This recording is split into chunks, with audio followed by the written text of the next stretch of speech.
You're going to be handcuffed outside of the ring to the total package Lex Luger. Please, Lex, listen to me. It's not too late. We don't have to be handcuffed together, baby. Oh, you've dribbled all over the floor. You made a fool of yourself. This podcast is a member of the Place to Be Nation family. Visit us at placetobenation.com, the only place to be in your pop culture world. Have you ever heard a young man called Hector Singan Pandalskin out tonight? Never. I've never heard of that name. What? Is that his last name? Well, he would have been by that until I got a hold of him, and now you probably know him as a man called Sting. Wow, the Stinger. Mom, Dad, it's really him. That's Sting from the top of the United Center. But the only thing that's for sure about Sting is nothing's for sure. Grab your plunder and open the pay window. It's time for Survey Says. Welcome to the third edition of Survey Says. It's going to be an awesome show tonight as we are live from the rafters at the United Center in Chicago. We have a huge show. It is going to be all about Sting, and that's why we're in the rafters, because this is actually the site of the first time that Sting, he descended from the rafters. And up here in the rafters with me, I've got my great, good companion, Tim, and our first guest ever on the show, Greg Phillips. How are you guys doing? Great, Andy, and really looking forward to this show. It's our first three-man booth, so that's very exciting. I'm really proud and honored to have the esteemed Greg Hitman Clark Phillips joining us tonight. He's from the Place to Be Nation comics contingent, as we call it, one half of the Hard Traveling Fanboys with Nick Duke, and he always travels hard. Greg, how are you doing, my man? I'm doing great. I couldn't ask for a better intro than that. And, you know, it's just my pleasure to be sitting here in the rafters as part of a three-man booth in the great WCW tradition of three-man booths. And I'd have to say, I mean, I would definitely be the Stagger Lee Marshall of our group. Stagger Lee Marshall, the women's wrestling expert. That really fits you well. That's what I think of when I hear the name Greg Phillips. So, absolutely. I've just gotten a weasel sighting. God rest his soul, right? And that brings the temperature down a little.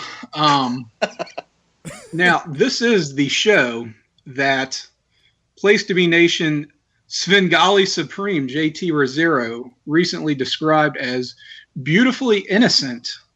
I almost called him a Svengoolie. That would have been a problem. So I'm just wondering if tonight is the night that we lose our innocence. I feel like we won't, since we're talking Sting, but you never know. I mean, Greg, you're a man with a checkered past. You're quite a colorful character. So I'm not too sure where the night's going to lead us. Thank you for joining. It's really a privilege to have you on board. So yeah, it's my pleasure. My pleasure. I am from the deep South, and thus I am a dyed-in-the-wool WCW fanatic. So it's really exciting for me to be on the show. Yeah, so now we actually have a WCW fan instead of just me and Tim being jackasses and making fun of everybody. Well, I do a little bit of that too, but and doing a Starrcade rundown and not covering all the Starrcades. So, with apologies to Starrcades 86 and 87, which either got glossed over or not mentioned entirely. But you guys had to sit. You guys had to sit through Flair and Race again. Yeah, I was okay with that for a Starrcade. The show is really good, but man, that main event is so slow. It really is. And I would just have to apologize to the nation for severely shortchanging Starrcade 85. That's really a much better show than I think we gave it credit for. There's blade jobs galore, maybe blood in every match might be a little excessive. Good show. But it really is a good show. It's hard to watch those things like back to back marathon style as we did. Andy, I don't know if this was your experience, but I feel like had we had the luxury of spacing them out, we we might have come away with some better impressions of certain shows than others. But yeah, the early 80s Starcades, unfortunately, kind of blurred together in my mind, and unfairly so in the case of that 85 show, which I think really is a standout. So I did want to set the record straight just a little bit on that, because I watched part of it again and I was like, oh, wow, I feel bad about not giving this its props. I make no apologies for my behavior and my comments. I'm good with it. Good. I'll do all the apologizing for us. Much like in our comics podcasts. But not to belabor the point, we're not here to talk about Starcade tonight. We are here to talk the man known as the man from every man's nightmare, man called Sting. Now, Greg, I feel like Andy and I are not big Sting guys. Andy, is that a fair assessment? For me, I would say that I was, and then I've kind of cooled on him, and but now I'm kind of coming back around. So maybe I'm the middle guy in this. Okay, interesting. We can get into that. I have never been big on Sting in the first place, so I can't say I really cooled on him, but I've been warming up and just watching some of the matches preparing for this show.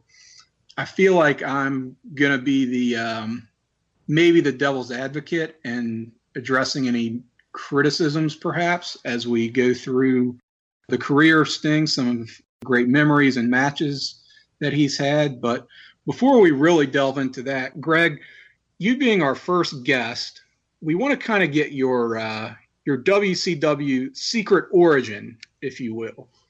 Andy and I shared ours in our pilot episode, so anytime we have a guest on, I think we'd like to go through and see where they stand with respect to WCW, how they came into the promotion. And if that relates to Sting, great, dovetail right in. If not, no big deal. But what brought you to WCW as a fan, Greg?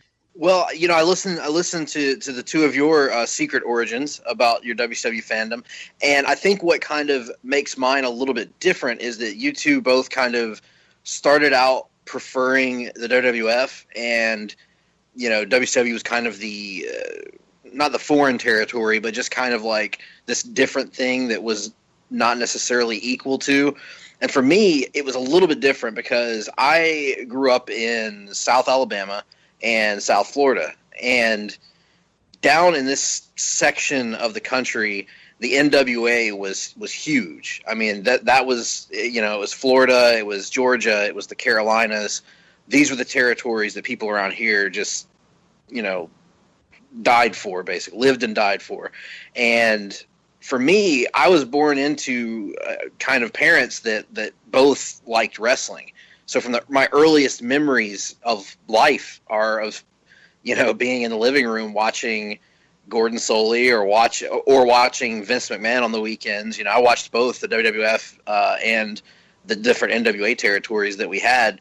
So I was really, really pretty much into the WCW territory as it would become from a very, very early age. Like probably the earliest memories I can have of it are about maybe age 3, age 4. I remember the build up to the very first Clash of the Champions. And it's interesting because it does tie into Sting, because my earliest WCW memories are of Sting and Ric Flair having in-ring or having confrontations leading into that Clash match on TBS.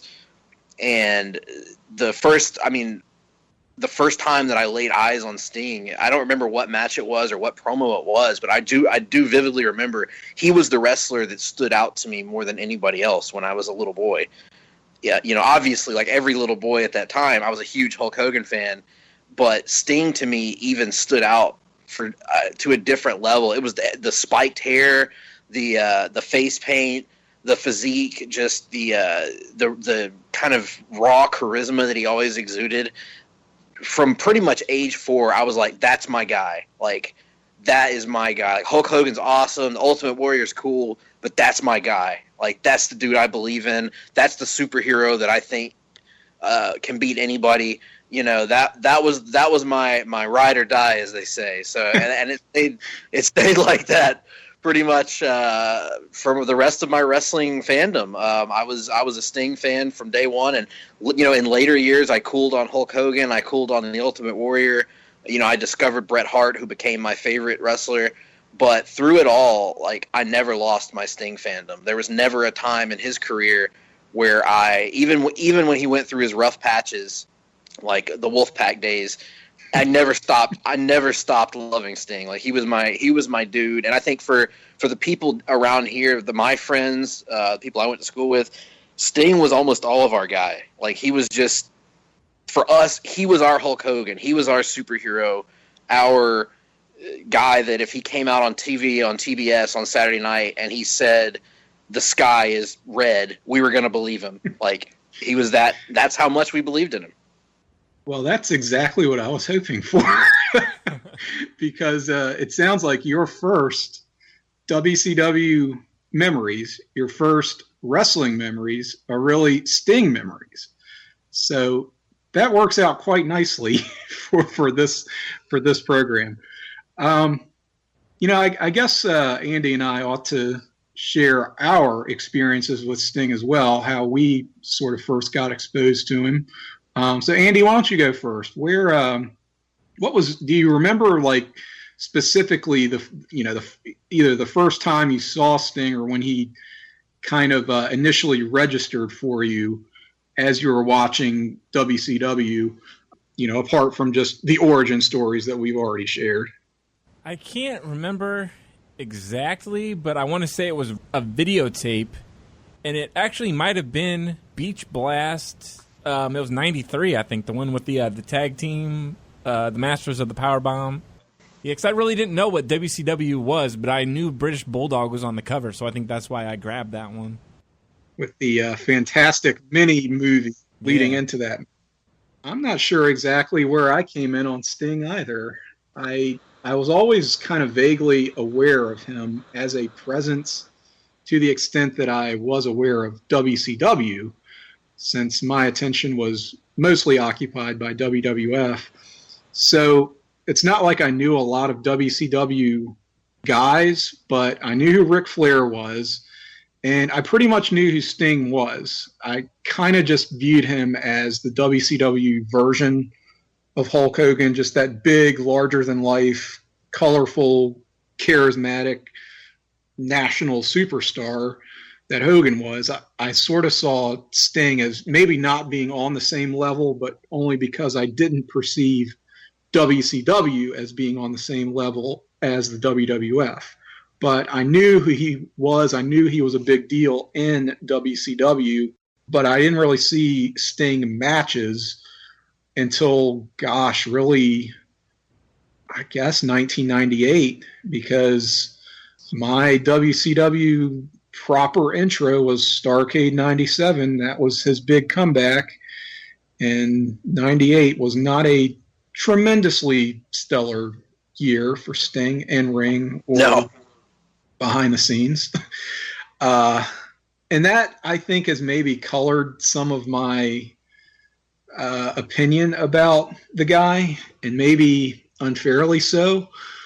So I'm sort of trying to bring it back around and gain an appreciation for these things that maybe if I wasn't there on the ground floor as a more well-rounded wrestling fan, so to speak, nowadays maybe I can find some joy in. So you mentioned that first Clash match with Flair. I didn't see that match for the first time until really just a few years ago in its entirety.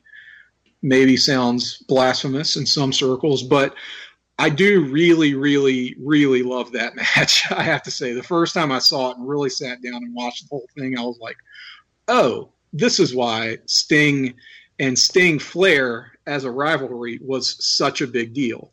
Yeah.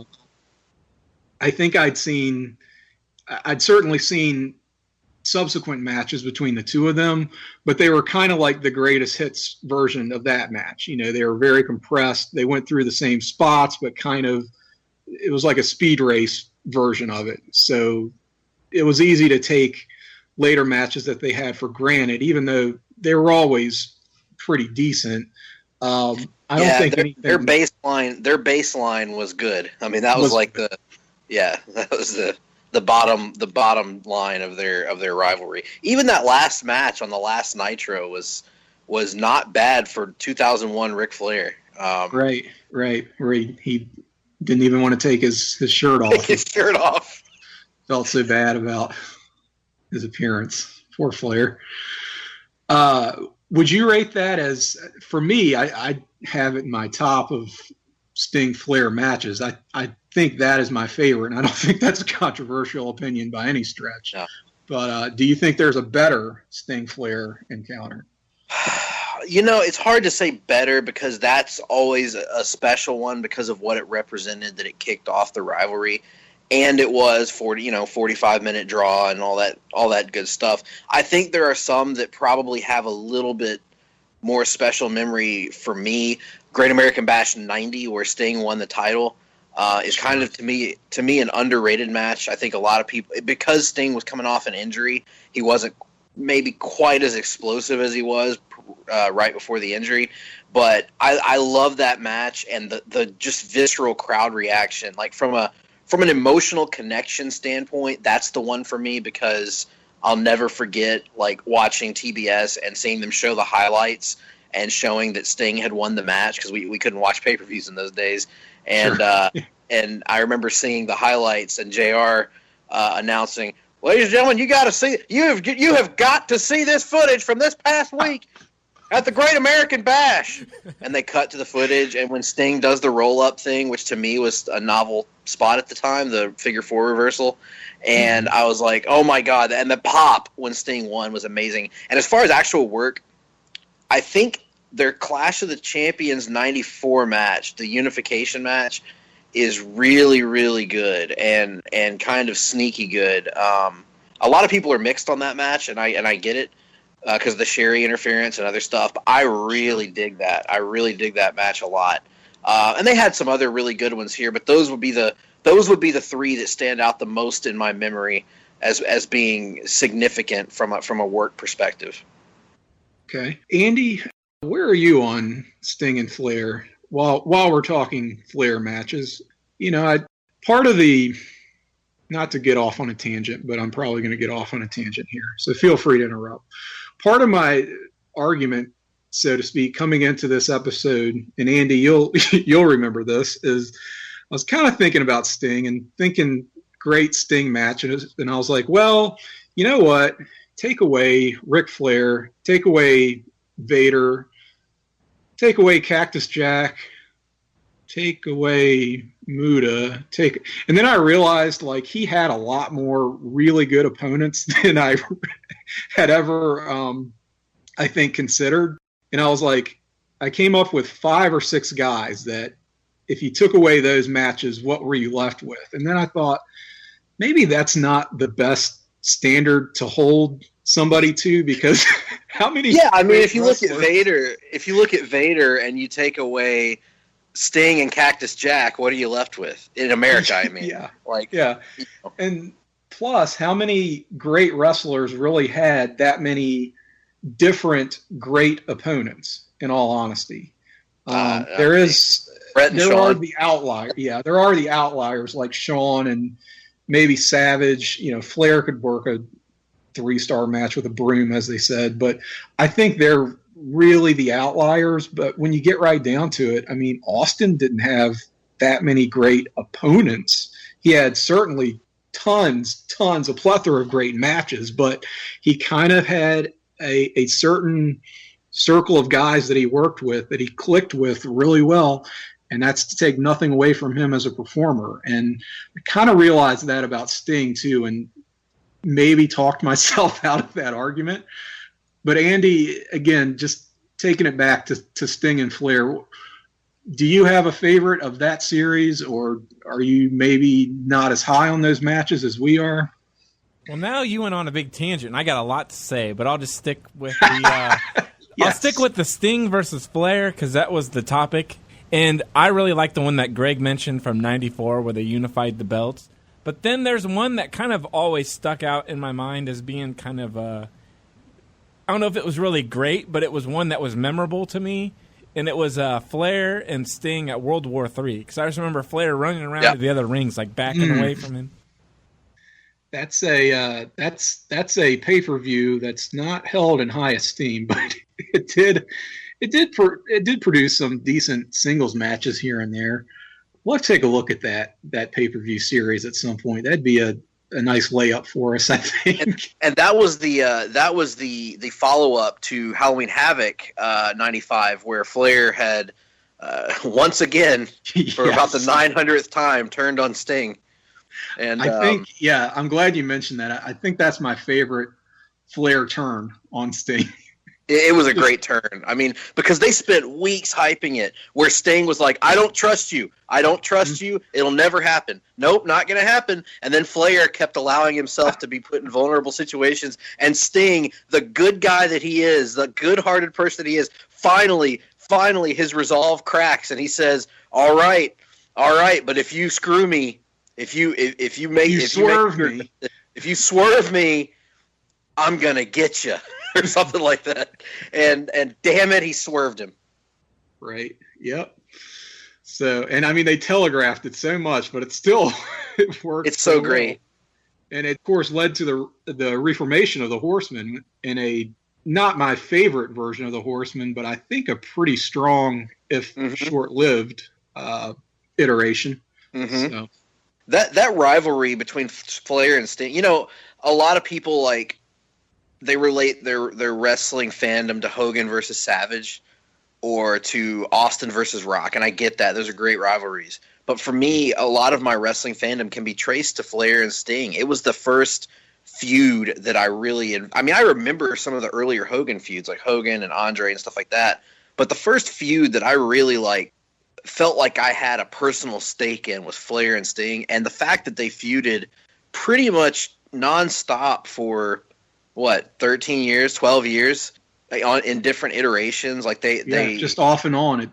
Off and on. It was pretty cool. I mean, that's why it was such a poetic end to Nitro for that to be the last match on the in the company for WCW, because those were the two guys that I still define WCW by.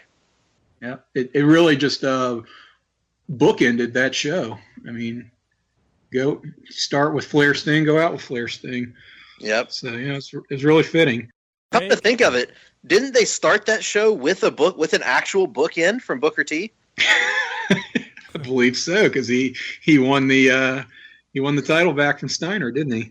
Yep. Now, Greg, so quite literally. What'd you say, Andy? I have a question for Greg about your secret origin. When we shared our origins, like how we started watching it, was there any major shows that you attended that were WCW, like pay-per-views or tapings or anything? Not when I was a little kid, in the late 80s, early 90s. Just for everyone out there listening, I'm 32, so I was born in 84. So, these earliest memories I'm talking about are like 88, 89. I went to my first live wrestling event was a WCW event, and that was 1990 in Mobile, Alabama. I saw a house show that it was from the brief tenure that Bam Bam Bigelow had when he came back in 1990, and it was like what I call the dudes with attitudes era, where it was like Paul Orndorff and all of Sting's friends from the Great American Bash 90 time slot. And I can't for the life of me remember what the main event was, but Sting was there and JYD and Orndorff, and it was a bunch of the older WWF guys who were there at the time. And then you had your Arn Anderson and your Rock and Roll Express or whoever. And then I went to another WCW house show in '93 where I got my awesome Sting T-shirt, the Many Faces of Sting. And on that show, he wrestled. It might have been '92. He wrestled the Super Invader on that show. Oh, that was Hercules, wasn't it? Hercules Hernandez, yep. Yeah. And I do remember it was not a very good match, but he did his best. But I remember that. But then but I actually did go to a major. My first pay-per-view I ever went to was Uncensored '98 at Mobile Civic Center. Yep. Now we're talking. Yep. This was Scott Hall versus Sting for the world title. This was Age in the Cage between the Hulkster and or Hollywood, I should say, and the Macho Man. This was Raven versus DDP versus Chris Benoit in the United States title triangle match that was really good. Chris Jericho at the height of his powers versus Dean Malenko, complete with Mean Gene after the match saying, "Dean Malenko, you, sir, are a bona fide loser." And that was great. Sends him home. Yep. Yeah, so that's kind of like my fondest live WCW memory was that show, because I never thought I'd go to a wrestling pay-per-view. I never thought I'd get a chance because they didn't come to where I was very often. And so to get to see uncensored with my best friend at the time, and my family was with me, it was just really cool. I got to see Sting and Bret Hart wrestle on the same show, which was like nirvana for me. And then Chris Jericho, who was like one of my favorites at that time already. So getting to see all those people on one show was a memory I'll never forget. And by the way, still the only time I've ever seen Bret Hart wrestle live. So still holds a special place in my heart. Okay, very good. Well, that brings up, I think, an interesting point, which is that Sting Hall match is kind of a dandy. Hey, I was going to talk about a little bit underrated. Mm-hmm. And honestly, I think Hall as a worker, even at that time period, is a little bit underrated. I mean, let's face it, he wasn't putting on 5-star classics night in and night out. He was very much a minimalist as a wrestler at that point. He could really still put it together. Like when he showed up, he really did show up. It's just, it's like I've said in conversations we've had in the past, it wasn't often that Hall did show up in 98. In any case, Sting had a pretty truncated title run at that time period after he won the belt in very controversial and then even more controversial fashion. Some might say unique. It was a very unique situation, exactly. What happened here? Not to fantasy book. I know that Sting had personal problems. He was plagued by some demons and by some pills, I believe. So I can see them wanting to take the belt off of him sooner rather than later.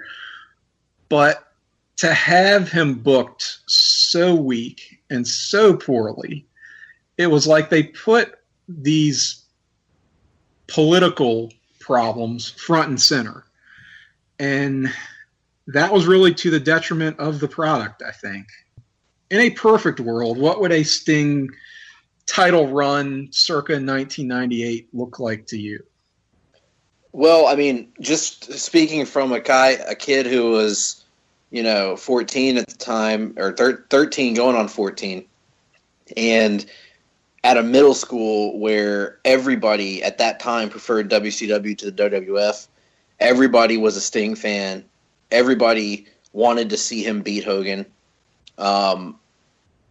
I can say that what should have happened is he should have, and I'm normally not in favor of booking squash matches as the main event, but I think it should have been a glorified squash. I think Sting should have kicked Hogan's ass for about 5 minutes, then everyone in the NWO should have interfered, and then the next 5 to 6 minutes should have been Sting fending off NWO interference before finally forcing Hogan to tap to the Scorpion cleanly in the middle of the ring.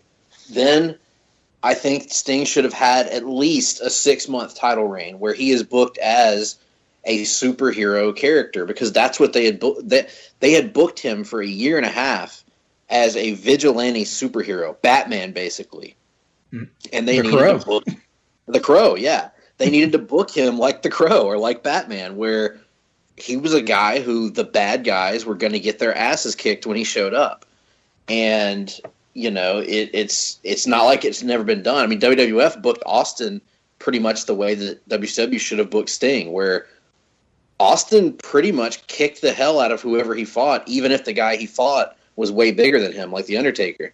I mean, I vividly remember a Raw where The Undertaker is begging off from Austin.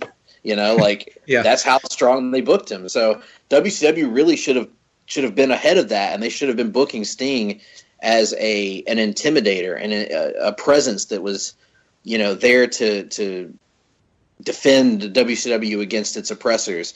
And then you can build an angle where, you know, Goldberg got hot in the summer. You could have easily done an angle where Sting gets screwed out of the title, goes and tries to get revenge. Goldberg, meanwhile, rises to the forefront, wins the belt, and then you culminated at Starrcade with Goldberg versus Sting in the main event of Starrcade 98. That would have been kind of cool, in my opinion. Yeah. I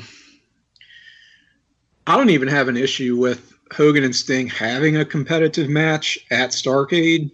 And like you said, loads of interference, do a really overbooked kind of shit show sort of deal, but have Sting look really strong, come out on top, no bullshit, and hell, even do a rematch with Hogan. Fine. He beats him again. So what? And then just feed him guys, you know, from the NWO. Yep. That Hall match, prime example of the types of matches they seems like they should have been doing at the time. Savage would have been another great opponent. He just should have gone over him, not dropped the belt. Right. You know, 3-4 months in, whatever it was. Nash, even like Hennig, he still had, you know, some gas in the tank at that time. I think a Raven and Sting feud in 1998 would have been really cool. With Sting's vigilante gimmick and Raven's loner gothic gimmick thing, you know, that would have that could have been cool, but that would have required WCW actually elevating someone that wasn't in the NWO. So, as a heel, everyone was so siloed in WCW. Guys could still get pushes, but it would be within their little, you know, their side of their side of the pond, so to speak. So, Raven could still be a strong character in his own right, but he ain't ever touching the main event scene.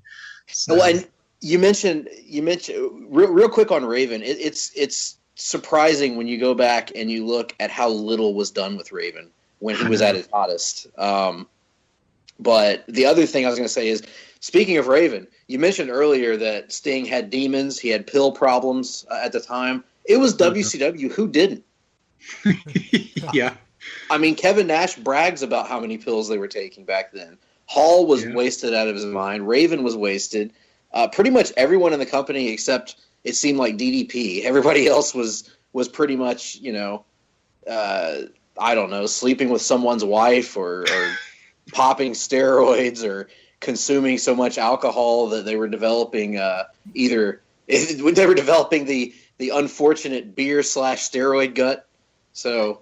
Yes, you know. Not a good combination. And that is funny you mentioned that. It seems like they kind of held Sting to a different standard, or a double standard, really. You can make the case that perhaps he should have been more of a locker room leader and led by example, but you're right. He's not really guilty of anything that anyone else wasn't doing. So I don't get why he shows up at Starrcade untanned and out of shape, despite what certain listeners may feel about that statement. It was unfortunately true. But even that being the case, it's like, have Bischoff pull him aside, say, gosh, you need to kind of step your game up. You own a gym, for fuck's sake, hit the weights.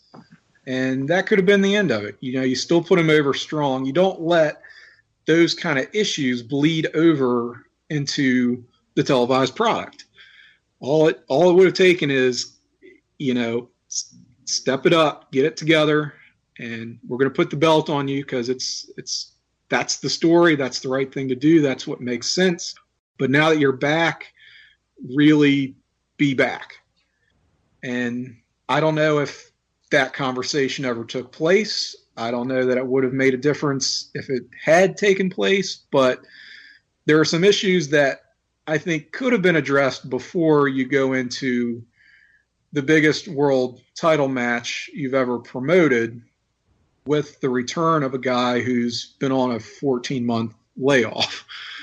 Right. And I mean, this is all under the assumption that the champion at the time would have allowed any of this to happen. Sure. Yeah. There was some maneuvering going on at the time, I believe, from certain individuals who will remain unnamed at this time. Jim Ross. I think he's done some other things. Not really familiar with. And let me talk to you about Casper mattresses, ladies and gentlemen. Oh, shit. We're talking about Sting winning the title and having this championship reign for the early part of '98. I was thinking about that. I was trying to think of how many times he's had the belt, and then I looked it up, and it's like, I don't think that he ever had a good title reign at all. So no. Yeah, because usually he'd lose it like at house shows, and they wouldn't even promote like a big match. Like, he won it from Ric Flair, and then he like lost it. And it wasn't even like a show, right? It was a house show. Yeah, I think at the Meadowlands, in a house show. And that was just sort of a different way that they did business back then, where the house show circuit was kind of a bigger deal. But you feel like your bigger title changes, you still want to televise. Well, then there was the forgotten title reign where he beat Vader on a tour of Europe or something, and then lost the title back to him like a week later on the same tour.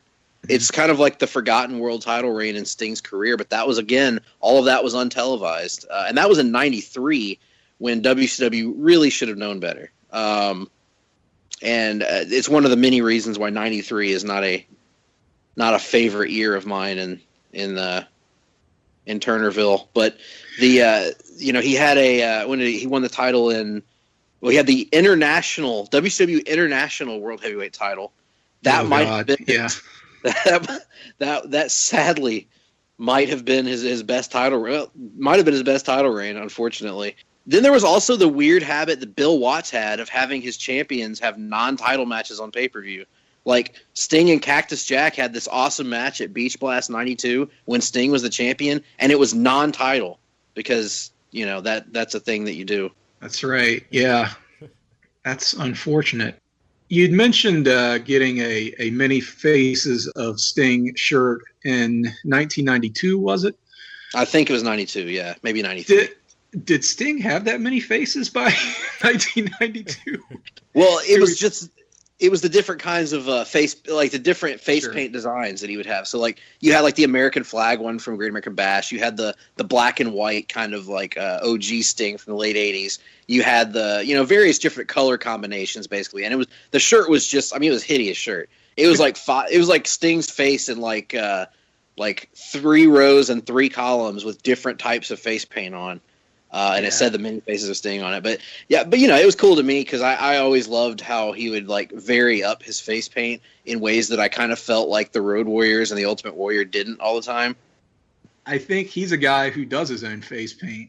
I saw that on one of it's like WWE videos, like the best of Sting that they released. There's like the documentary thing, and it shows him like putting his face on there.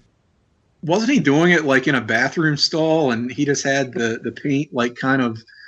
It looked like it was sitting on top of either the toilet paper dispenser or a hand dryer, which I hope that was like on something and not just directly spread out on. Yeah, that's flirting with surface. That's flirting with hygienic disaster at a wrestling show. It really is, yeah. So that kind of took me aback when I saw it. I was like, "Ooh, that yikes!" But anyway. Welcome to Survey Says. There was another thing I wanted to hit on. You guys mentioned Uncensored '98, the Scott Hall and Sting match, because when I was coming up with different kind of feuds that Sting had, like I watched some Vader matches, I watched Muda, and I was like, I want to watch something that's out of the ordinary, and I picked that one. And I really liked that match. I really also liked Dusty Rhodes, how he kind of snuck in and had a run-in in that match. You guys remember that? Mm. Yep. Yeah, right after he was the manager of Scott Hall at the time, right?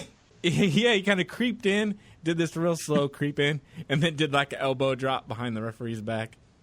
And he had this at the time. He would have these awesome like Dusty. I guess they were like heel smirks, but you couldn't be that mad at him because it was Dusty. Because it was always like mischievous, Like he'd look at us in the crowd and he'd just kind of like tilt his head and have this smirk on his face. But it was Dusty, so all I could do was laugh, I just wonder if Dusty and Tony's kids still played together after Dusty turned and sold out. That was such a tragic moment. It really was. It was like Tony was never the same after that. Well, Tony had been going through a period of just getting a lot of disappointing things happening to him, going all the way back to Bash of the Beach '96 when he in a moment of weakness he damned Hulk Hogan to hell. Really did. Strong words. I was quite offended actually. But all right, what else have we got? Do you have a favorite Sting look? We're talking the many faces of Sting, like all the different variations that Surfer Sting would come out in, face paint and attire wise. Of course, got the kind of hybrid. We're not full on Crow Sting yet, but we're drifting away from Surfer Sting, where he had the dark hair and kind of the darker face paint, but he wasn't anywhere near Crow Sting levels of gothic darkness. But that was sort of an interesting period, like in '96, I feel like. Yeah. You, of course, do have the Crow Sting period. Is there a favorite of yours, Greg? Yeah, I like the Crow. The Crow look was awesome, especially at the time. Like, it was so... People forget how different it was from everything else in wrestling at that time. It was very cool, and everybody, my age loved it at school and stuff. And I liked when he came back in '99. I thought he had a really cool, like, streamlined look where it was like he was in better shape, but it was also he was not wearing like the weird, just the kind of weird shirt chest piece Roman Reigns thing that he was wearing for a while.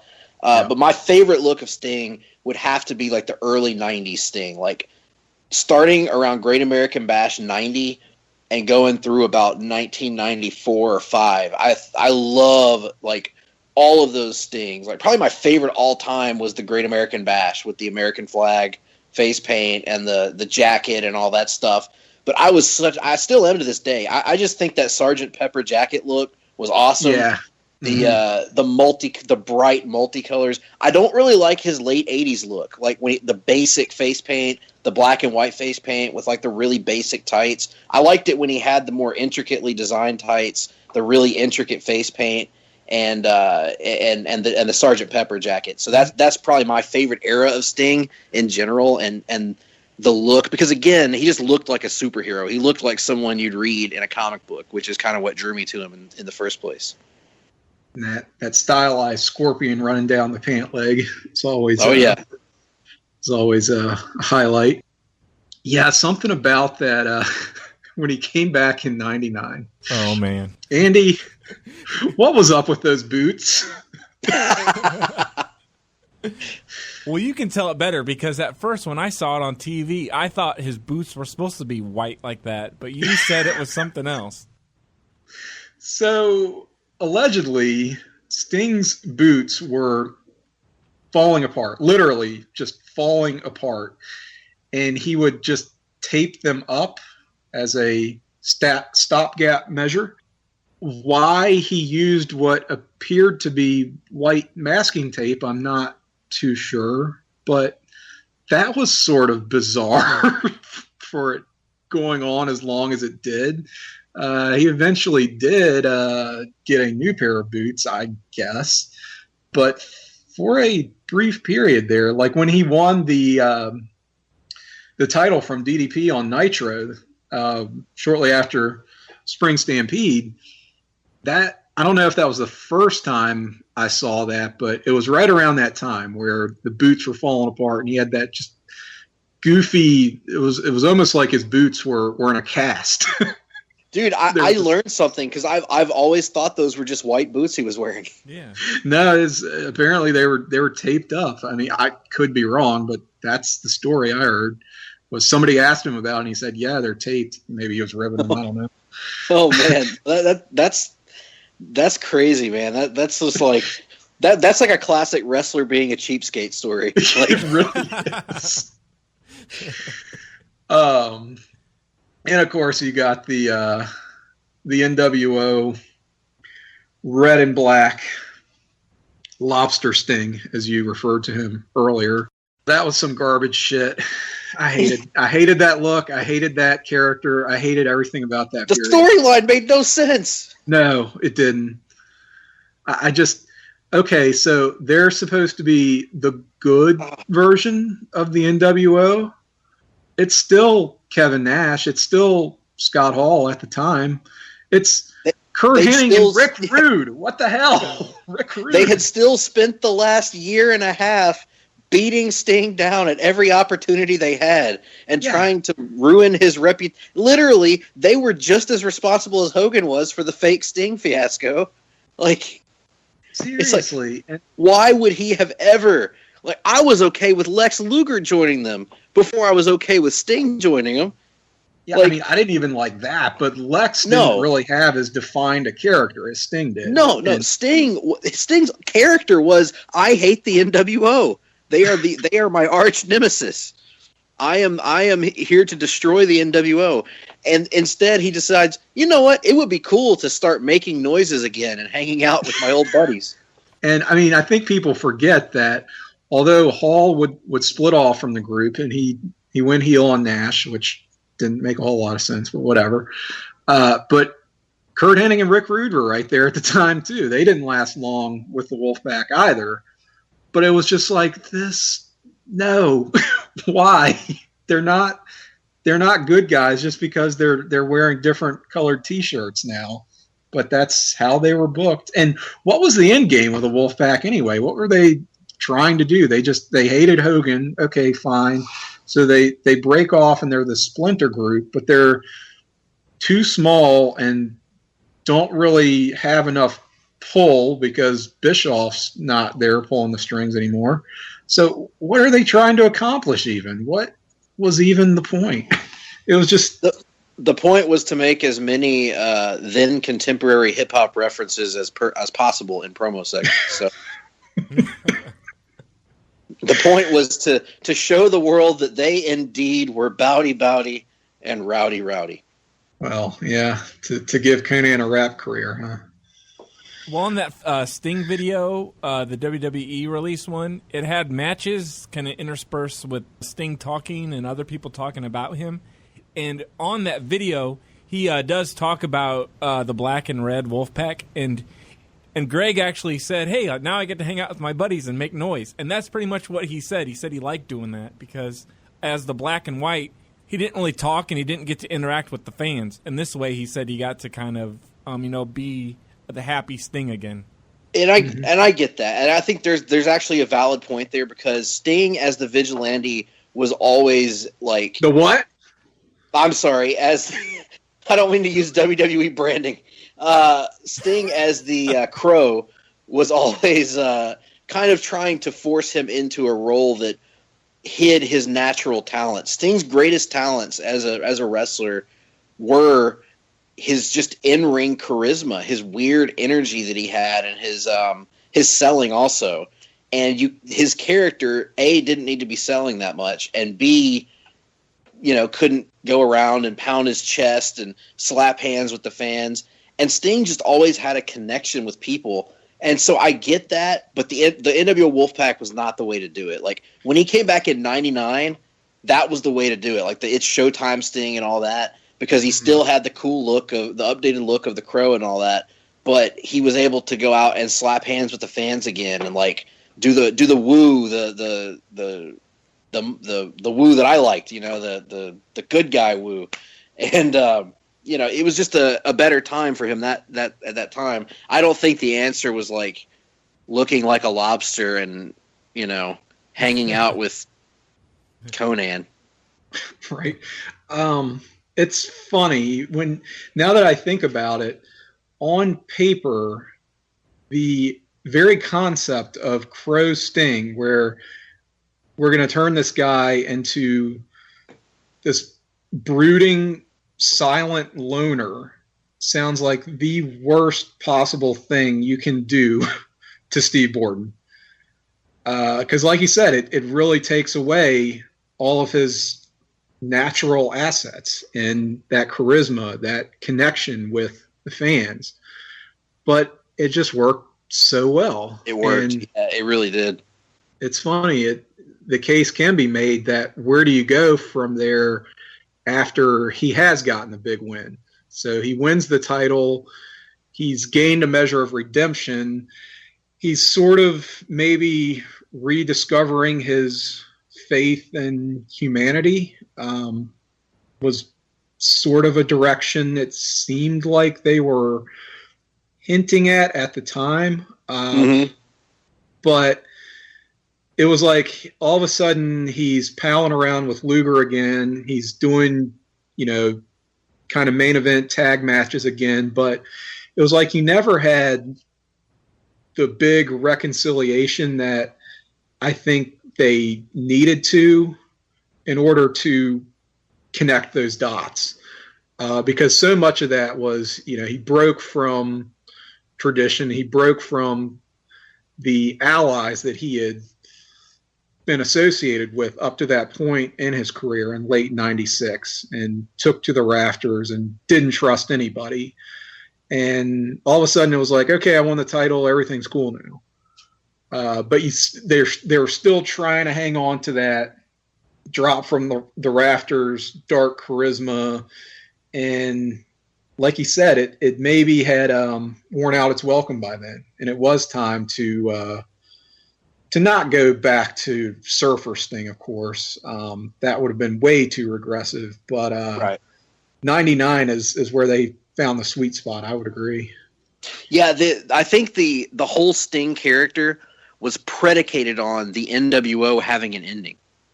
Yeah, in other words, really. The character works to the point that he destroys the NWO. Now, you could stretch it out past Starrcade by having Hall and Nash say, all right, well, Hogan couldn't get the job done. Forget him. We're going to do it now. And then Sting gradually goes through them, and the NWO splinters apart, and that's the end of the NWO. That was the natural ending of that group, was Sting destroys the NWO. And then at that point, you can have his character be like, I've spent the last 2 years obsessed with destroying this group, and now they're destroyed. Now what? And moving on from there and evolving as a character. But unfortunately, we never got that satisfaction because the NWO just did not die. It just drug on and on and on and on. Indeed. Well, Andy, do you have a favorite version of Sting? Well, I had a thought earlier, and it popped out of my head, and then it came back. But it's that I do like the shorter-haired version of Sting because I think the longer his hair got, the more he sucked. Samson in reverse, huh? Yeah. On that note, I really liked Rat Tail Sting. That's kind of where he kind of had some long hair, but not enough to suck. True. Yeah, he could get away with it then, right? The Rat Tail. As long as he could have long hair, as long as it was only in one spot. Yes. But who didn't have a rat tail in the late 80s, early 90s? I'll confess to that. And there are probably pictures. Hopefully they aren't in anyone else's possession. But if they are, then it'll come back in style before too long, Tim. This is true. Yeah, this is true. I think I'll be okay. Well, we should probably be coming up on a break at this point. What do you think, gentlemen? Is this a good time to throw it to our sponsors and reconvene? Yeah, I see no reason why not. Let Lord Alfred pay some bills. Don't touch that dial, fans. We'll be back with more Sting memories, Sting matches, Sting moments on Survey Says.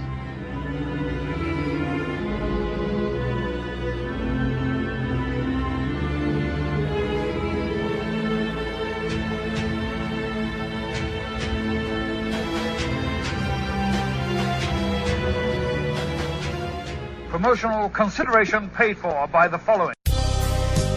Voice of Ring of Honor's Kevin Kelly here. I want to make sure you're subscribed to all of our great feeds here at Place to Be Nation. Just head to iTunes today and search and subscribe to the Place to Be podcast feed, the PWO PTBN feed, PTBN Pop, and of course the Kevin Kelly Show feed, which includes the full archives of my podcast. Some really great stuff. Subscribe, listen, and then rate us and leave feedback today. Thanks for being a fan of professional wrestling. More importantly, thanks for being a fan and supporter of the Place to Be Nation. Place to Be Nation's JT Rozzero here. In addition to the archives of the Kevin Kelly Show, we have a ton of great podcasts available to you on iTunes, Stitcher, Google Play, and PlaceToBeNation.com. And we now offer them to you on 2 great feeds. On the Place to Be podcast feed, you can check out Scott Criscolo and me on the Mothership, the Place to Be podcast, with our famous Vintage Vault pay-per-view reviews. PTBN also covers current day wrestling with clotheslines and headlines, main event, Mission Indie Possible, in our monthly pay-per-view reaction shows with immediate feedback on WWE, NXT, and Ring of Honor Super shows. Relive wrestling's past with our monthly pay-per-view rewind series led by Ben Morse and the Dangerous Alliance Wrestling podcast as we dive into various subjects in the form of exercises and games. All of this in addition to Scott Keith's Podcast of Doom, which includes discussions on questions from listeners as well as current day and old school wrestling.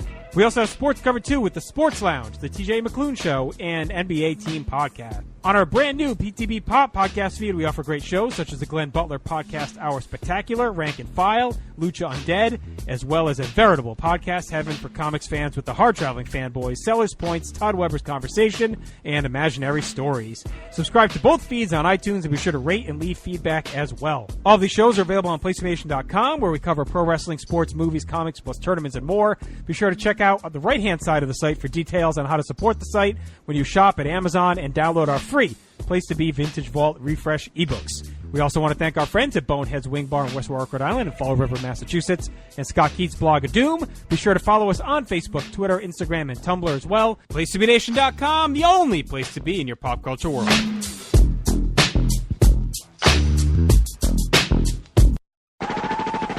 This is Parv, and I'm here to tell you to listen and subscribe to the Pro Wrestling Only Place to Be Nation podcast network. That's the PWO PTBN podcast network, where you'll find a ton of in-depth shows done by hardcore fans. We've got Chris Zellner's 1-2 punch of Exile on Bad Street, and with David Bixenspan, a smash hit Between the Sheets. We've got Wrestling Culture with Dylan Hales and Dave Musgrave, Goodwill Wrestling and the reaction shows with Good Old Will from Texas. We got This Week in Wrestling with my man Pete and Johnny Sorrow, Stephen Graham and Tim Livingston's Pro Wrestling Super Show, Tag Teams Back Again with Kelly and Marty Sleaze, and a ton of other great shows too. And of course there's Titans of Wrestling and Where the Big Boys Play with yours truly and some dude from down south called Chad. PWO PTBN Podcast Network.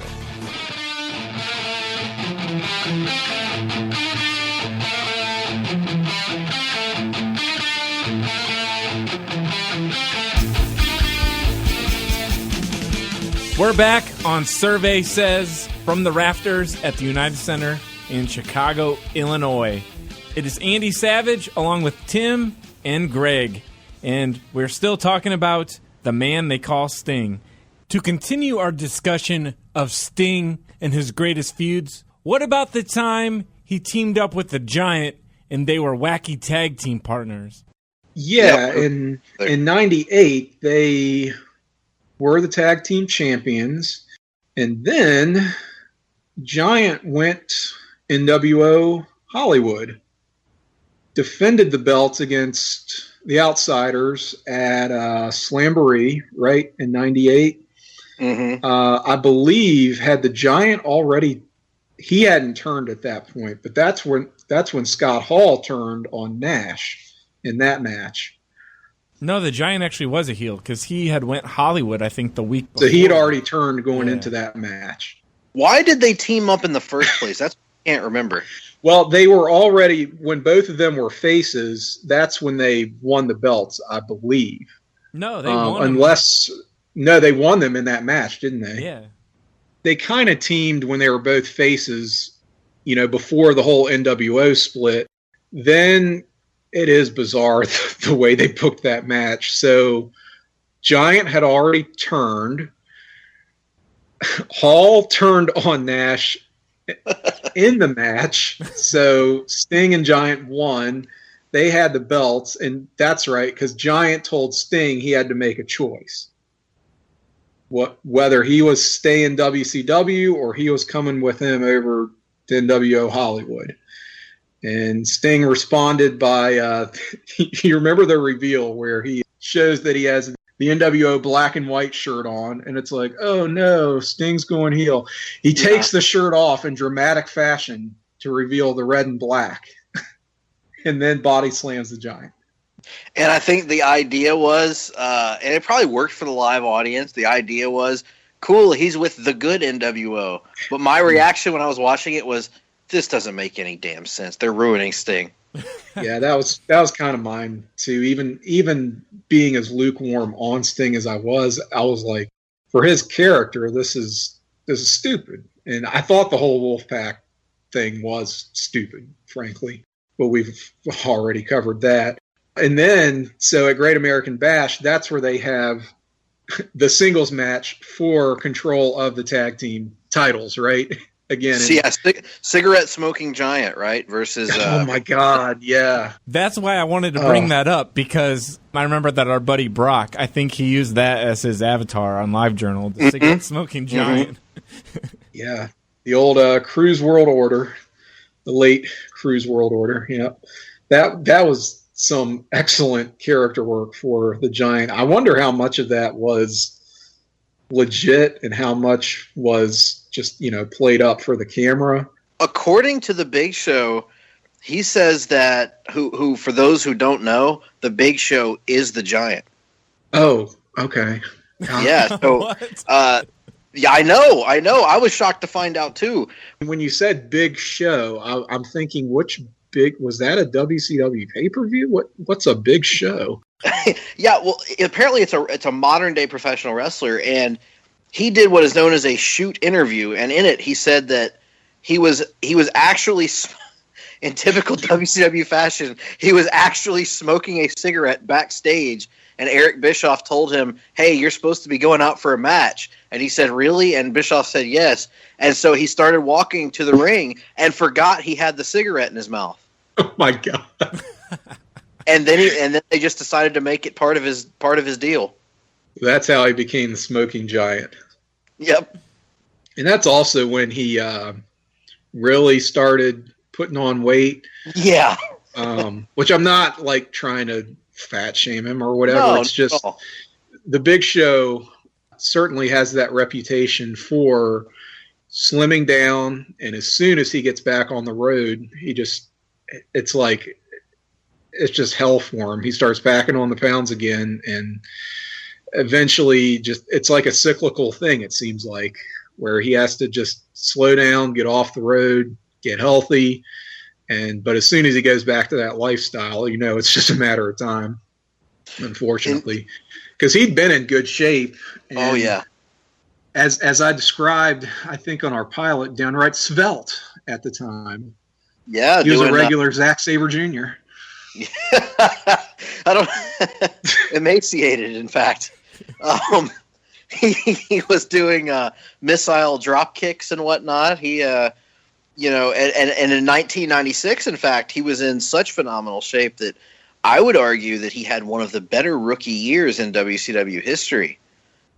No doubt. He was very, very impressive in 96. And Andy, you actually recently reviewed or viewed maybe for the first time the Great American Bash 1996 championship match between Sting and the Giant, when the Giant was the rookie unstoppable world champion.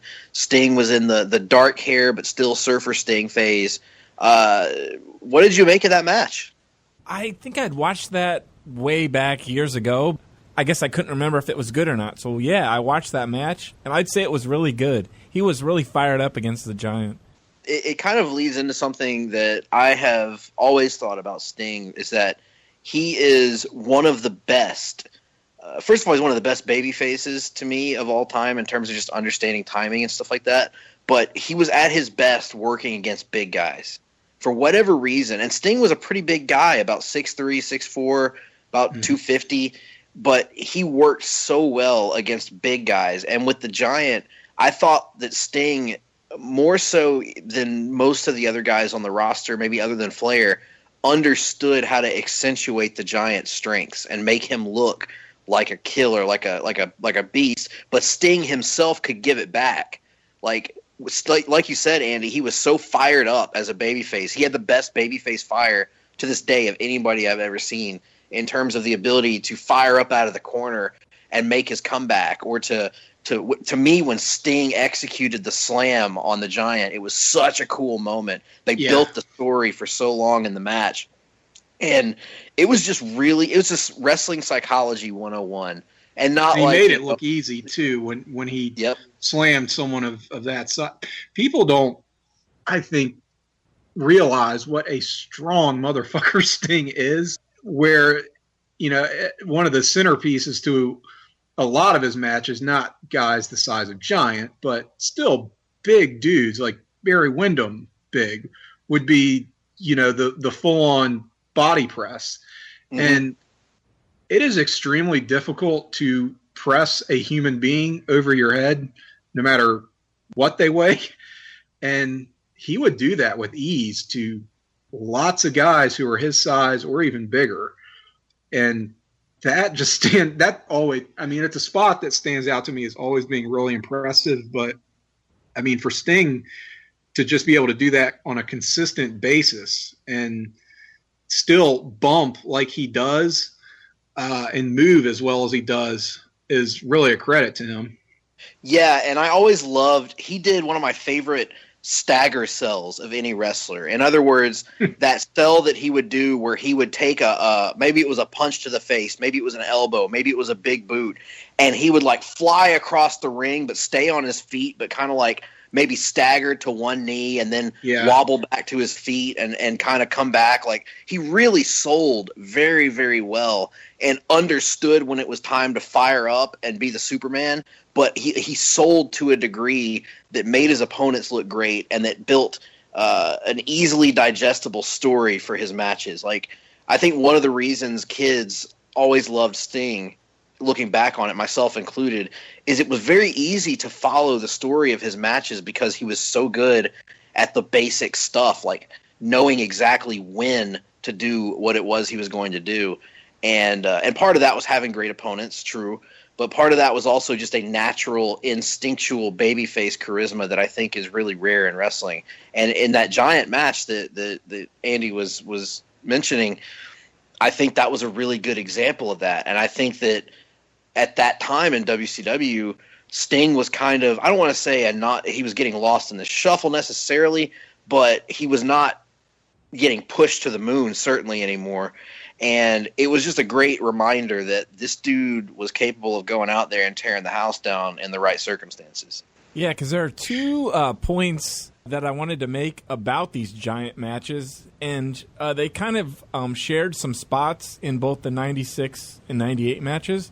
But you talking about how he sold, the spot was really cool. They started off the match, I think, the same way in both those matches. They kind of crisscrossed, ran back and forth, and then Sting went for like a crossbody, and boom, he like smacked into him and went flying off. Like Giant, he held his ground. Do you remember that? Yeah. Oh, yeah. Yeah, that pinball selling, that hitting, and you think of guys like Shawn Michaels doing, not quite to that extent, but you're right that Sting could really bump and sell his ass off, and that style was really complemented by a dude like the Giant. And I do think that 96 match at, again, Great American Bash is the better of the two that we've mentioned. Mm-hmm. 98 had some, I think, storyline issues going on that took away from the match itself. But two guys that just they just really gelled and didn't work together too often. So those could be overlooked potentially by folks who think of good Sting matches, don't necessarily have the Giant notched in there. The thing I wanted to say with the Sting and Giant thing is, like, I had hung out with Kurt, Kurt Kilberg, one of our buddies. I had remembered something that on a Nitro back in like 96 when Ric Flair had like the table at ringside. I couldn't remember if somebody got chokeslammed through that table, so we were trying to pull up different Nitros from 96. And there was a match we came across where it was Sting and Luger against Flair and the Giant. And there was a really hilarious spot where I think the Giant, he's got Luger around the throat, and Sting's like trying like hell to break the hold. And he's like running up, kicking the Giant, goes off the top rope, hits him with the axe handle, and Giant is still holding strong on Luger. And they're like trying everything. And they actually did that in the Slamboree match too. They redid the same thing. I forget how they end up breaking the hold on the Giant, but it was just still funny how like Sting's like, giving it all he's got, like, with like elbows and punches, and Giant's just holding on to him. Yeah, I remember that. I actually remember that because at the time I thought, man, the Giant is so freaking strong. They can't break his grip for anything. I was totally buying into it, hook, line, and sinker. Excellent. Yeah, I don't think I've seen that. You said that was in '96. Yeah, it was on a Nitro. On a Nitro. Yeah, in the tag match, but then they did it in that title match too with Sting and the Giant. I will have to track that down. That was not on my watch list. What? We've been talking about this match the whole time, and you haven't even watched it? No, I mean I watched the two singles matches he had with Giant, but I didn't see that tag match with Fluger. And Giant and Flair were quite the combo. The classic hilarious spot with where Giant won the title, where Flair had him in the figure 4, and he was so happy, and then Giant sat up, and Flair did the "oh no" face, and then Giant just grabbed his throat from the figure 4 and chokeslammed him. That was awesome. He's just shaking his head. No. Oh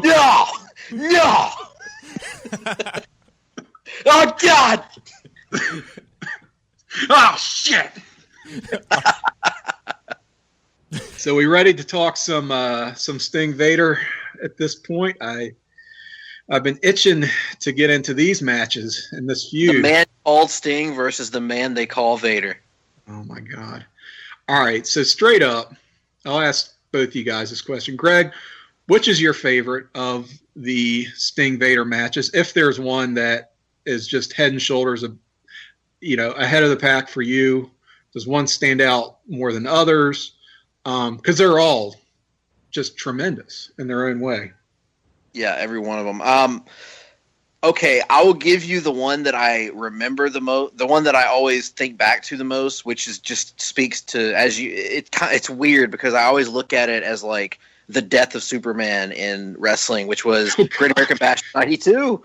Like I'm a sucker for the monster heel coming in and like shockingly beating the hero, and so Great American Bash '92, which actually made me cry when I watched it the first time. Oh my God! Legitimately, wow. I was 8 years old. I felt so bad for Sting. I was like, because my dad had told me that wrestling was they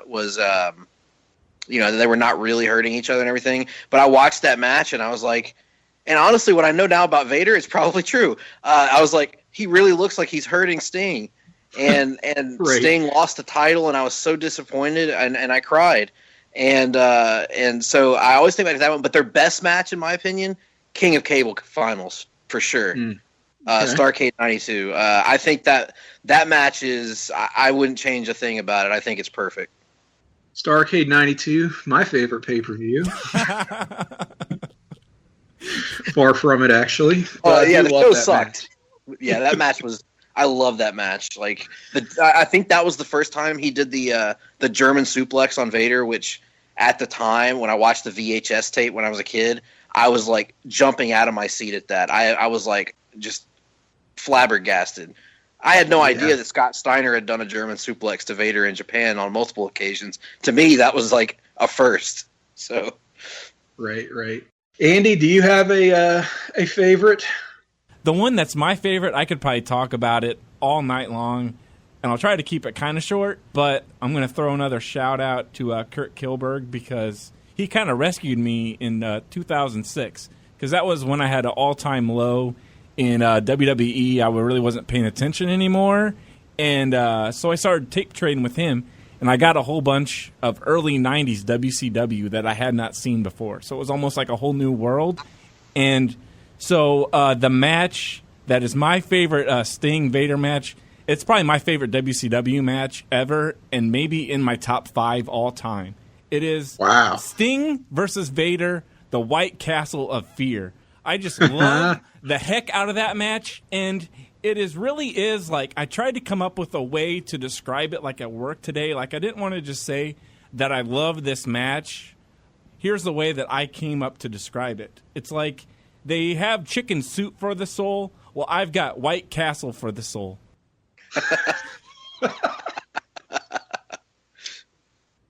I love it. There's just something about that match where all their matches are almost the same. They're just like brutal, where they're just like beating the heck out of each other. But with this one, they have that strap, and Vader, he like is whipping Sting around. Like he just whips the strap, and Sting goes flying. So it's another thing where he's selling for those big guys, where he's just bouncing around like a pinball with Vader just swinging the strap around.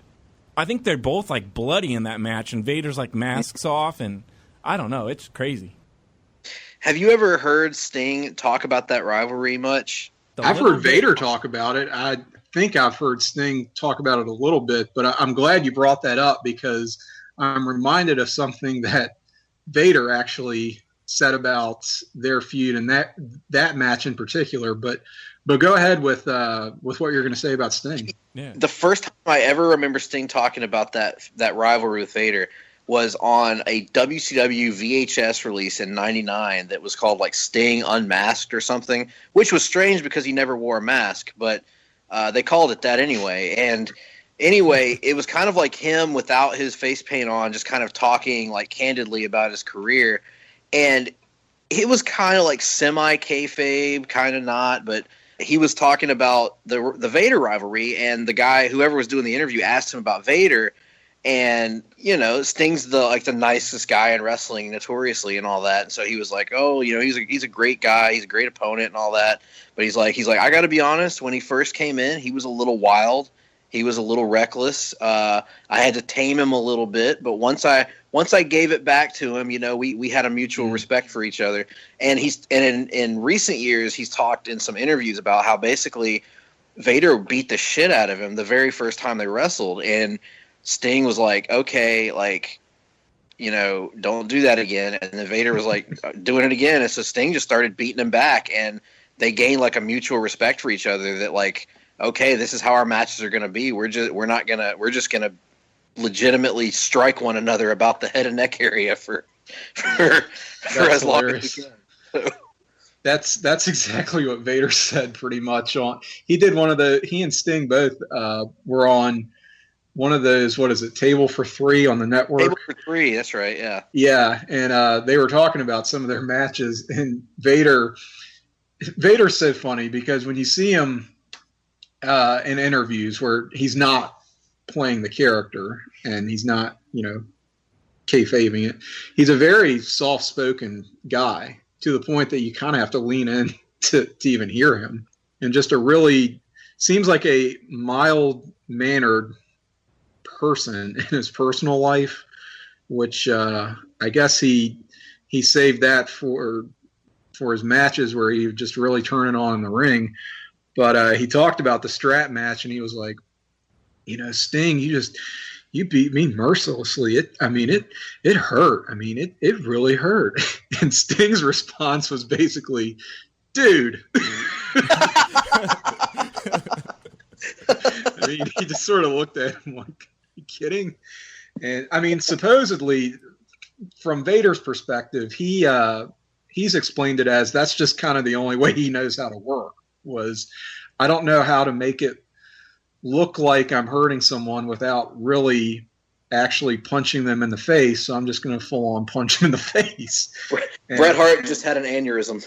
I know, right? I mean, it's kind of not the mark of a great wrestler, but hey, produce some classics, didn't it? Super entertaining matches, yeah. And I don't know, if I had to pick a favorite, I would probably go White Castle of Fear too. I mean, just for as different as it was from their other matches, and it's just hard hitting and brutal as it is. I think I go there, but Greg, you mentioning that Great American Bash match in the context of a Death of Superman Doomsday-esque performance by Vader makes me want to revisit that now. That's how I viewed it. Because I think, you know, I heard about Sting's loss, which is actually, when I think back to it, what made me cry was actually the WCW Saturday Night when they showed footage of or might have been the main event or something, where they showed footage of the match and showed that Sting had lost to Vader and basically clean. And I was like, that's what bummed me out. But when I actually watched the VHS was around the same time that Death of Superman was happening in the comics. And so I've always associated it with that, because like, here's this big monster heel who comes in and basically bludgeons my hero to death, essentially. and the death of Sting's push as well, because Sting was shunted down into weird feuds with Jake the Snake the rest of the year. So true. Well, that is a first. We've got actual tears recalled here on the podcast. So this could be an answer to two questions, actually. What is your favorite Vader Sting match? Even though you said it wasn't necessarily your favorite, but you had to mention it, and I think it is the favorite of a lot of people's. And the question as well, has anything in wrestling ever made you cry? And I don't know that anything has for me, but Greg Phillips, I feel like that's a scoop. That's really something. And you don't even have to call the hotline to get it. Shit. I couldn't be happier right now. This is some quality programming. Andy, what were you about to say? It's not as important as crying. Anything? There is crying in wrestling, damn it. There is. Well, I was just going to say that I hadn't really watched the Fall Brawl match, where it was actually the triangle match, and they eliminated, I think it was Guardian Angel, and then Sting and Vader had their own match, and that match might almost actually be their best one, because it just goes on forever. I think that was 15 minutes, then they had a 5-minute overtime, and then there was a sudden death thing, and they are really, just beating the hell out of each other. And even Heenan, he really puts it over on commentary. And I wrote down kind of what he said. He was like, he said something like, how do you beat this man? Do you super glue his shoulders to the mat? Do you hit him with an anvil? What do you do to him? And it just really sold Vader as a monster. That's one that I think it's kind of lost. That whole period for Sting is sort of... the post-Hogan period? Yeah, exactly. Where he's sort of feuding with... He's not really feuding with Vader. He wins, like you said, the title shot, right? Yeah, he was feuding in '94 with Avalanche, and then Ming, I believe, during the summer when he first came in, or maybe that was the next year. Yeah, I think that was '95. Yeah. '95, yeah. So basically, he spent '94 feuding with Avalanche, and then later the Shark when he became the Shark. So. Mm-hmm. That was when Rude's career was winding down, so they had some matches. Yeah, because I don't. Oh yeah, and the first half of '94 was like Rude, and he briefly had that. He wasn't even feuding with Vader because they just had like one-off matches. Right. In '94. Exactly. Yeah, then, that's what I was saying. And then Ric Flair for the international heavyweight unification match, and then I don't remember what he did over the summer, and then they did the triangle match, and then he started feuding with Avalanche. He had some singles matches with Boss / Guardian / Big Bubba / Ray Traylor. Dude, that's right. I remember how it went now. They did the triangle match, and that began the Guardian Angel's gradual heel turn when he turned on Sting and became Big Bubba at the end of the year. As everybody did in WCW, if they wanted to turn heel, they turned on Sting. So Big Bubber, as Dusty would call him, he turned on Sting and became Big Bubber again, and they feuded, and then Sting wrestled the Avalanche, Earthquake, if you will, for a couple months, and then it was just it was a series of Sting feuding with people that were not considered to be main eventers, but what can you do? But those Big Bubber matches are kind of not bad, if I recall. No, yeah, very good. I think. I mean, Bubber was underrated in general, but certainly the Sting matches with those two, they were pretty solid, especially for 1994 WCW.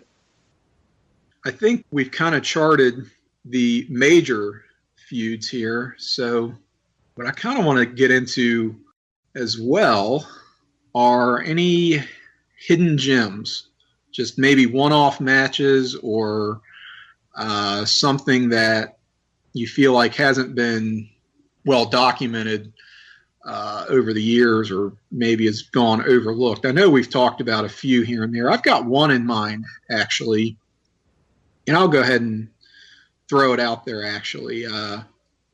It's Sting and Nikita Koloff versus Arn and Tully. I think it's from a Super Brawl. Or no. No, it wouldn't be. No, it couldn't have been, 'cause Super Brawl didn't start till 91. Yeah. Right. Doesn't matter. Point is, I think the only way that a lot of people have seen this match is on the Turner Home Entertainment home release VHS, where it is heavily clipped. It's only about 10 minutes, as I understand, on the commercial version, but the match actually goes, well, I don't want to spoil it, but it's a pretty long match. And the reason I liked it so much is there's not really an extended heat segment on either of the faces. It's a pretty evenly paced match for both teams, mostly favoring Sting and Nikita for the most part. And it moves at a good clip, really well paced, not really any dull spots. But the pops from the crowd, whenever Sting or Nikita make a big comeback, I shit you not, are some of the loudest sustained pops I have ever heard. I don't know if it's just how the arena was mic'd or what, but just for this random tag match, I mean, people are screaming. It is deafening. Like, you can't even hear the announcers. Just when Sting makes a comeback, hits a clothesline or drop kick or something. I mean, I was really taken aback. I'm like, okay, I know Sting is over. I know he got, good pops from the crowd, but I've never heard anything like this. And it was in Baltimore. I do remember that. So it's definitely not Chi-Town Rumble. Oh, it was apparently Great American Bash 88. So yeah, check that out on the network because you'll get the complete match. It's a good, just hot tag match from early in Sting's career when he wasn't known for having a lot of great matches back then outside of Flair. But of course, Arn and Tully, you're not going to go wrong with that. That would be one I can definitely put up there as a hidden gem in Sting's resume. Anything from you, gentlemen? One that is kind of under the radar, and it's kind of tastes will vary based on how you feel about this opponent's style. But I recently revisited Great American Bash 96. Great American Bash 95, I think it was. Yeah, I think that's right. Anyway, the match that I'm referring to is Sting versus Lord Steven Regal. And this is... that was 96, yes. Yeah, 96. This was a match between Sting and Regal, and you would not think that their styles would mesh very well. I was a fan of Regal, especially in WCW, but he needed to have the right kind of opponents to mesh with, and I didn't think Sting would be that guy for him. And so I had never watched the match until about maybe 7 or 8 months ago, and I actually watched it with Nick and my cohort Nick Duke of the Hard Traveling Fanboys. We were watching this. How do you associate with a man like Nick Duke, who he's a self-professed Hulkamaniac? I mean, this seems to fly in the face of everything that you are as a wrestling fan, Greg. I'm not gonna lie; it's led to some conflicts over the years. I know it has. It's led to some barbs, some dissent. But on this day, we just had it on as almost as background noise, and I can't remember exactly why we were watching it, but that match, about halfway through it, we kind of realized this is pretty damn good, actually. Like they're really stiffing each other, and they're it's a side of Sting that you really never got to see. It felt like he was in a war. Like he was just in. It almost was like if you know, I'm an MMA fan, so it's almost like when you watch a fighter who is heavily favored and much more talented than his opponent, but he kind of underestimates his opponent, and about 2 rounds into the fight, he realizes that, I better turn it up or I could actually lose this. And that's what the story they kind of told with that match, because Regal put him through the ringer, and Sting really had to fight back in the match. And it was, I think it's a really good hidden gem, and it's one that not a lot of people, I think, have seen, and not a lot of people really remember. But if you go back and watch it, it's really good, hard-hitting stuff. So that would be my selection there. And then, even though I don't really think it's a hidden gem at this point, obviously the DDP match from Nitro in '99 is a classic. So I was hoping one of you would mention that Regal match. So that was on my list too. So I had a feeling one of you might. So that's good. And the DDP match, that's a good choice as well, because they had 2 matches that were pretty memorable, I felt like, for Nitros. They had one in '98 when DDP was the U.S. champion, so he challenged Sting for the world title. And I feel like that match is overrated and is remembered more for the really cool finish that it has. Right. So, yeah. 99 comes along. Now it's Sting going against DDP for the title, Sting the challenger. They have a much, much better match and rips off the same finish as the 98 one, which, well, I'm not going to give it away if no one's seen it, but it is a cool finish. So they did the finish twice, but the 99 match is better. Oh, absolutely. I mean, if it's a Sting match and it's 98 versus 99, 99 is going to be better. Yeah, that's a given. That's a good point. Andy, what have you got? I guess my underrated one was just going to be the Giant one at 96. So now I got nothing. Thanks. Well, I actually have another one to throw in, if that's all right. Yeah, sure. Speaking of 1999 Sting, and this is under the radar, again, I think I mentioned this to you guys in the chat. He wrestled Chris Benoit on a Monday Nitro. This was around the time that he had just turned heel. Right after it was in September of '99. So 99. Yeah. And it didn't go super long. It had a schmoz finish, if memory serves.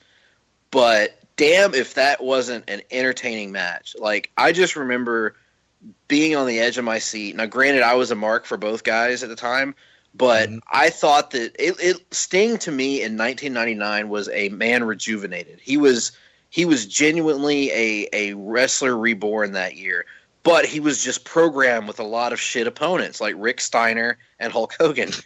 And but you just reminded me of something that we're gonna have to get into. I've just added to another list. Is it related to dogs? It sure is. Oh man! But when he was in there with an actual legitimate opponent, whether it be Booker T, whether it be Scott Steiner, whether it be DDP, and then he wrestled Malenko and Benoit on Nitro and just tore it down with them, man. He was fast, he was crisp. The match was great. Benoit was, at the height of his skills as a wrestler at that time. And I remember them. It's, again, I don't want to get anybody's hopes up. It's not super long.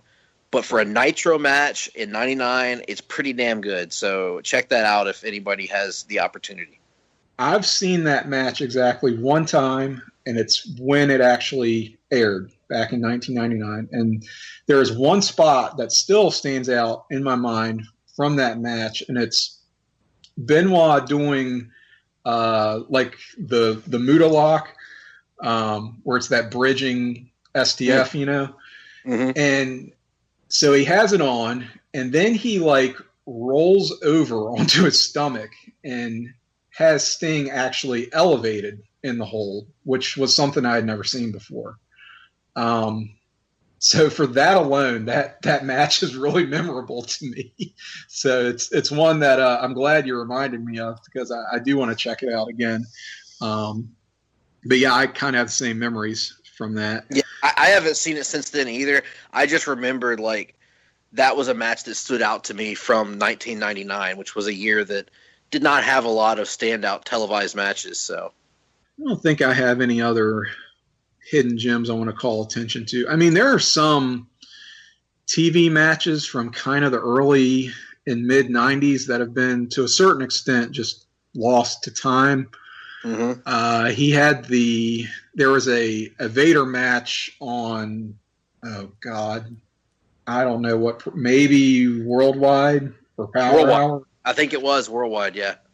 Yeah, the Bounty match. Yeah, the Bounty match, yep, where he broke his ribs, right? That's worth checking out, although I don't know. It's on one of his DVDs. I'm not sure if it's on Best of Sting or what's it called? Into the Light. Into the Light. Can't see it on the network yet because they haven't added. I don't know where Worldwide is on the list of on the priority for WCW Network. I mean WCW Network. Can you imagine WWE Network uploads? I want a WCW Network, obviously. Me too. He had there was a Cactus match too that was on one of those DVDs. I think from 91. So it was before they were really like even properly feuding, I want to say. Yeah, this was when Cactus Jack jumped out of the birthday box. He was one of he was one of the guys that somebody was calling in, quote unquote, hitmen to come in and attack Sting. He Abdullah the Butcher, Cactus Jack, a few other wrestlers, and they ended up revealing that it was Lex Luger that had been paying all these people to come in and attack Sting because Luger wanted to make sure Sting couldn't challenge him for his title. Right. Yeah. So that was, looking at it now, Power Hour from November of 91. As JR called it, the Power Hour. Power. Yeah. the PARHAR. Like the Iron Man match. That's right. But yeah, this was a submit or surrender match. Worth checking out. I do remember seeing that. And I do recall now that you mentioned it. It was the Luger thing. That brings up another point. I don't know if this is a hot take necessarily, but for as much as Sting and Luger worked together, they didn't have a whole lot of matches against one another. Normally they were, paired as a tag team, but when they did actually face each other one-on-one, I don't think they had a single good match. You didn't like the Super Brawl match? I didn't. No, I watched it the other night, and maybe it's just nostalgia for me. It just didn't do it for me. I didn't hate it, but it just didn't do anything for me. Hey, I think Luger was definitely not giving a crap at that point. I think I shortchanged the one where they wrestled at the Starrcade 89, because after we taped that show, and I didn't really have much to say about 89, I actually got the network app on my phone. I was watching that on a lunch break, and I was like, they both seemed kind of fired up for that one, or maybe it was just the first match on the show, and they were kind of fresh, and I thought it was kind of a good match. I would say that show burned me out so bad that I might have shortchanged it as well, but when you mentioned it was the first match on the show, it just tells you how much all those matches just blur together in my head. But yeah, I might be selling that one short just because I don't really remember anything from it. They of course had the excellent lumberjack arm cast match in 2000 at Super Brawl. I think it was. I would challenge you, Tim, that actually wasn't Lex Luger versus Sting. That was Sting versus the Total Package, I believe. You're right. I take that back, and I do apologize. He was the Total Package at that. And you want to talk about not giving a shit? Oh, that was actually uncensored 2000. Yeah. I wonder if that's where Vince got the idea to start taking guys' names away. If he looked at Lex Luger in 2000, he's like, well, he lost his name and it worked. He was a Total Package. Yeah. I was Guess what? The Big Balboski. You're just going to be Cesaro, for God's sake. I like the name Big E Langston, but I like the name Big E a little bit more. quite frankly, this is how Vince's mind works. On the subject of hot takes, a guy we haven't really mentioned up to this point, Muta. I don't dislike any of their matches. It just, all of them feel really short to me. They feel like half of a really good match.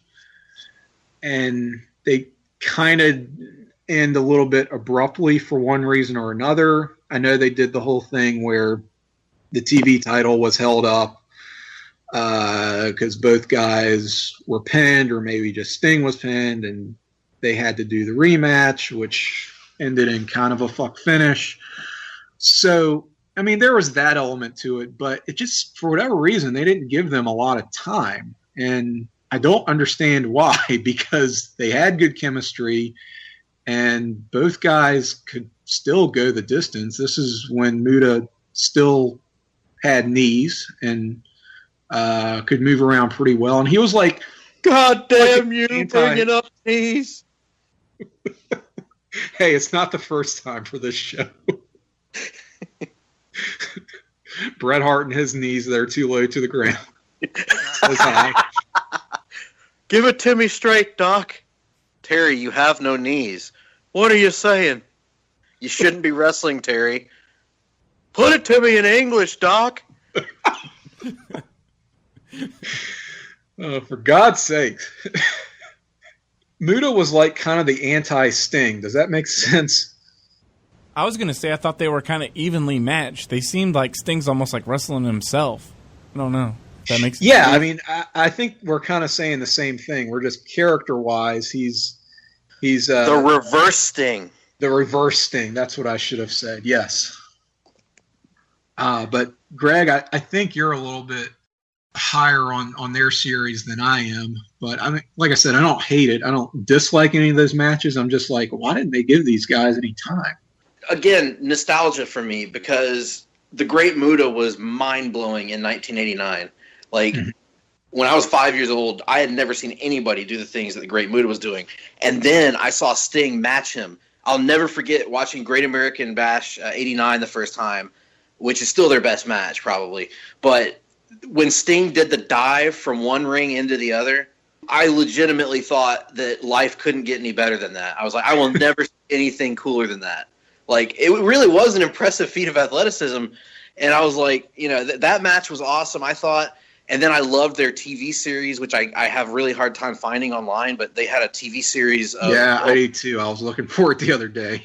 If the WWE Network would get off their ass and upload all of the WCW television that I want to see, then I would be able to find it all. But I really, really loved their series over the TV title. And then, you know, whenever they would team or wrestle each other, I always was looking forward to it, because I always had kind of an attachment to Muta. And as a young kid, I didn't realize how like lazy Muta got in his U.S. appearances later on. But you know, I remember that one cool match they did was Sting and Muta versus the Steiner Brothers for one of those New Japan crossover shows. Yeah, that was from the second WCW super show that they did with New Japan, right? Yeah. And I exactly. And I don't remember much about the match because I haven't seen it in so many years. But I remember when I was a kid loving it because I loved all four guys, and seeing Sting and Muta team up was like, you know, seeing Batman and Superman team up or something like that. It was like, wow, the two coolest wrestlers from a couple years ago are now on the same side, and they're going up against these two guys who, you know, seem like they can suplex a mountain, you know. So that, I don't know if the match is any good. I don't know if you've watched it recently, Tim, but I don't remember if the match is good or not. But and I've been wanting to watch it because I feel like I've heard good things about it. And I mean, it's Sting, Muta, Steiners in '92. It seems like it'd be pretty hard to go wrong. We've kind of gone through some highlights. Had a few hot takes. Now I think we need to delve into some lowlights. In the spirit of keeping things on a positive note, I think we all have a pretty good sense of humor, but boy, did Sting get plugged into some nonsense, some real nonsense over the course of his career. Some creatively questionable decisions, ladies and gentlemen.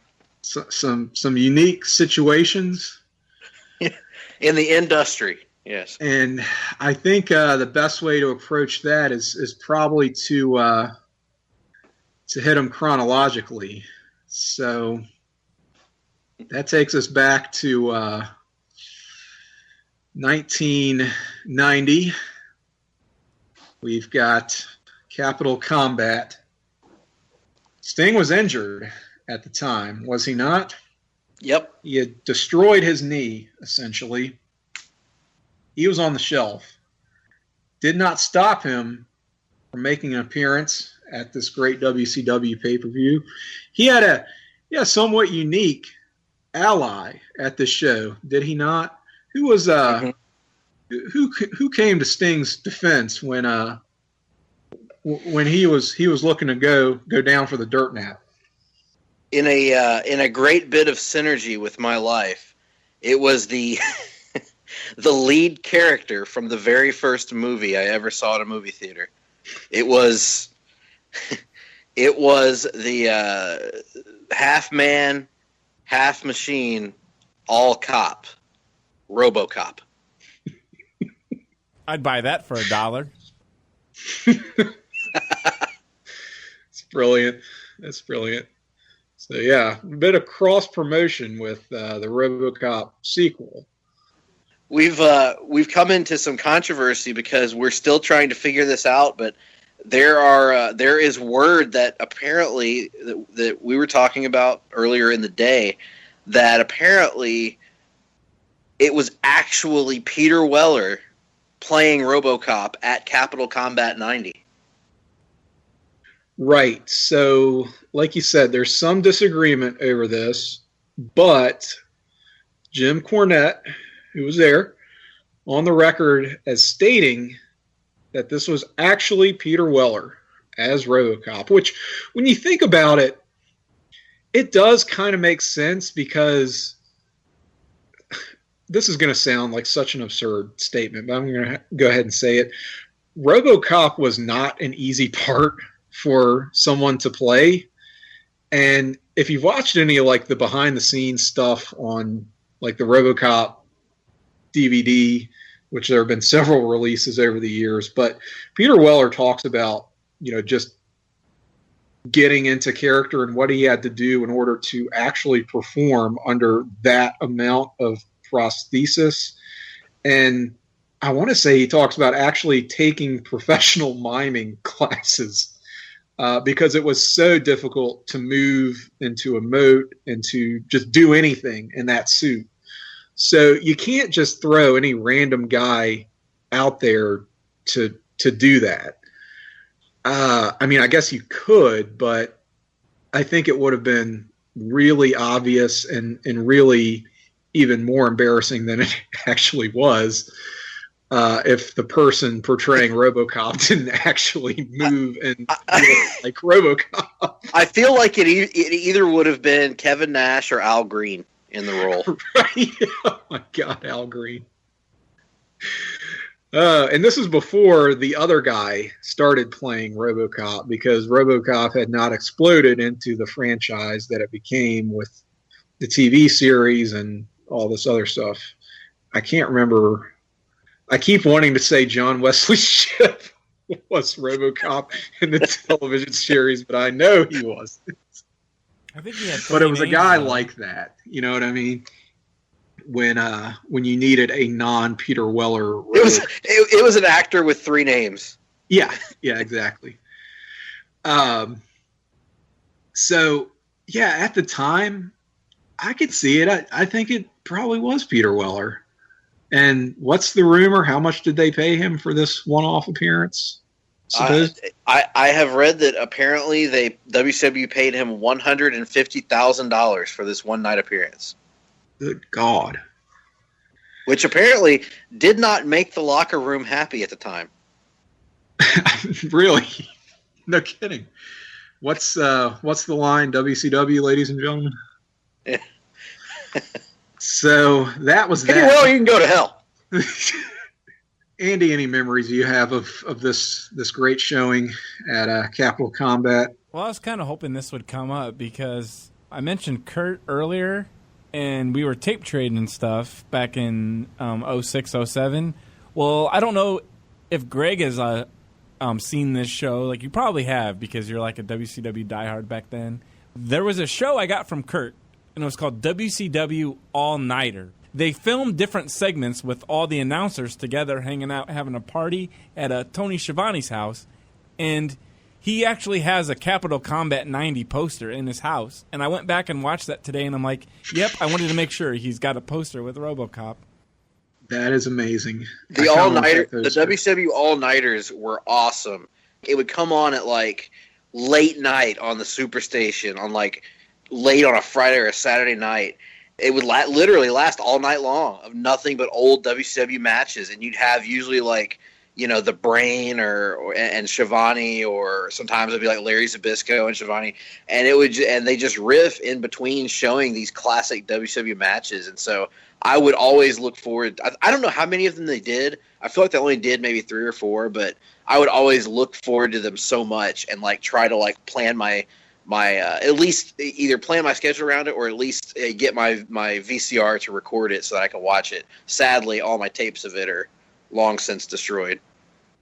Yeah, I think I've seen maybe one, and it would have been the last one that they did, just because I came in so late. So that's something that regrettably I missed out on. But I can just imagine being a young fan back then and just having hours upon hours of just these matches that you hadn't seen, and high-profile matches at that, just thrown together back to back, you know, in pre-DVD, pre-home video, certainly pre-network days. That stuff was hard to get a hold of. Mm-hmm. So, all right. Well, it's a shame that there was no, you know, proper tag team between Sting and RoboCop. They never, they never actually teamed up and had a match together. So that's a shame. Seems like a missed opportunity. But yeah, RoboCop actually refused the angle because he wasn't going to be allowed to use his trusty handgun. So he pulled the creative control clause. Okay. Yep. The first of many instances in WCW. Politicking son of a bitch, RoboCop. 1990 being the banner year that it was for WCW takes us into the Black Scorpion saga. I'm not sure what else to call it, which started like late summer. Sting was just coming back off of his injury. His knee had been surgically repaired, and now he's receiving messages from a character who says he's from Sting's past. A lot of speculation as to who this could be.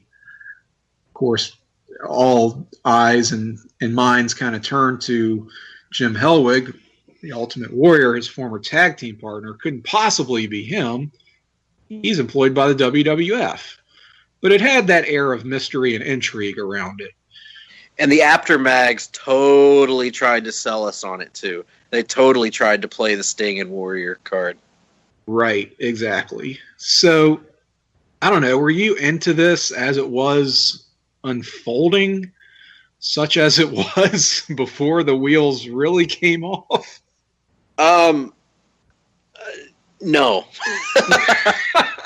Weren't feeling it, even as the youngster back then. Even as a youngster, like I would read the Aftermags religiously, and they were really trying to sell it as being the Ultimate Warrior. But even as a kid, I was like, why would Sting, or why would the Ultimate Warrior hate Sting? He would have no reason to do that. They like each other. They're friends. They both paint their faces. So which was my logic at the time. So I never bought into that it would be the Warrior. But there was nobody else interesting that they could have had. And honestly, like even as a kid, I was like, man, that's really corny. Like when they had like the guy in the mask come out and do the magic tricks at the Clash of the Champions. Yes.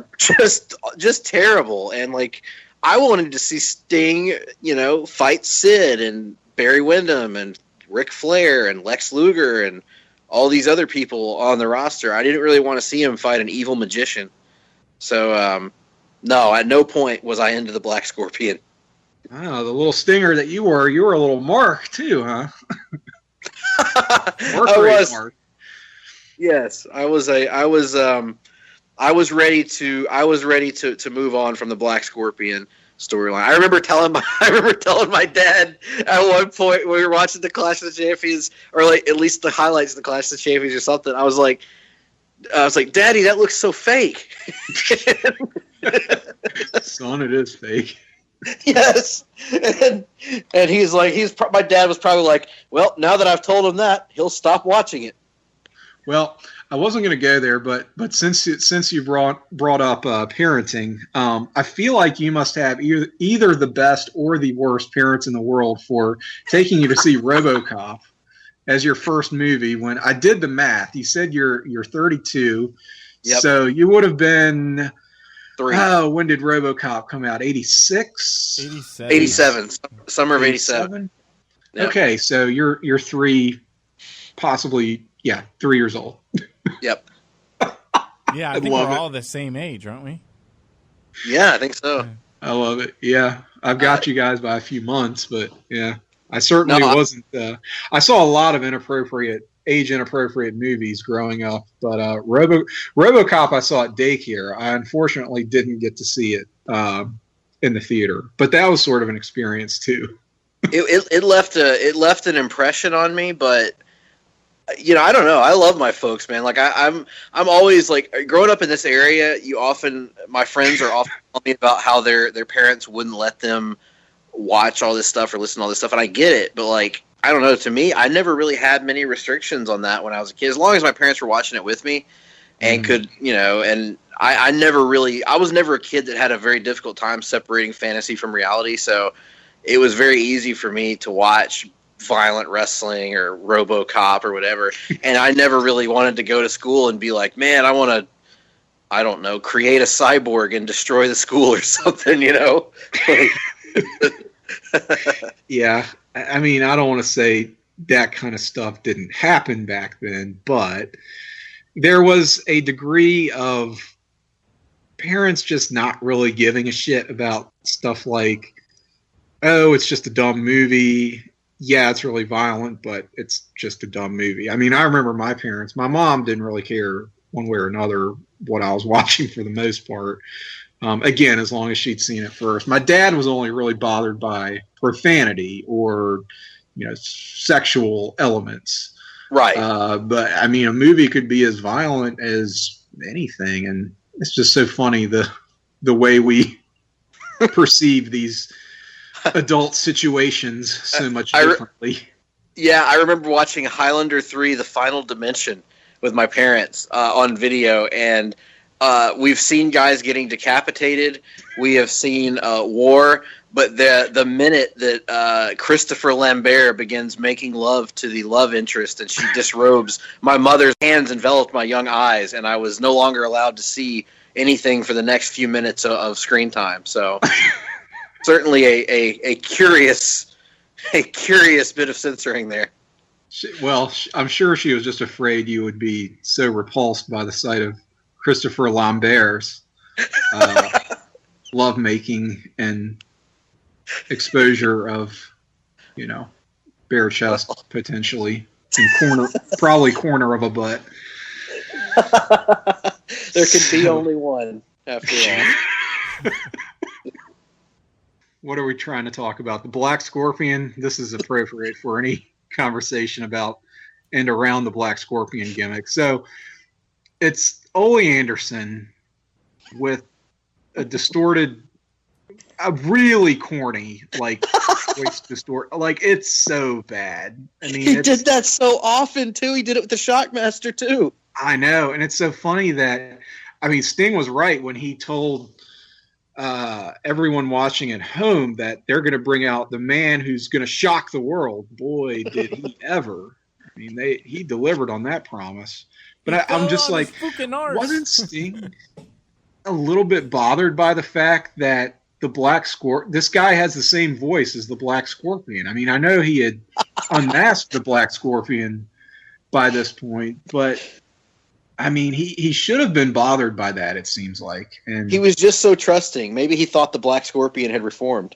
Well, you're right. He was that. So, but it's like such a corny voice, and like I almost feel like that's the lost gem in the entire Black Scorpion saga and in the Shockmaster saga, because everybody focuses on Fred Ottman falling for good reason, but people forget about the horrendous promo that is cut when he stands up, and it's just Ole Anderson going, "Roar, I am the Shockmaster. I'm gonna shock your world, Sid Vicious. Yeah."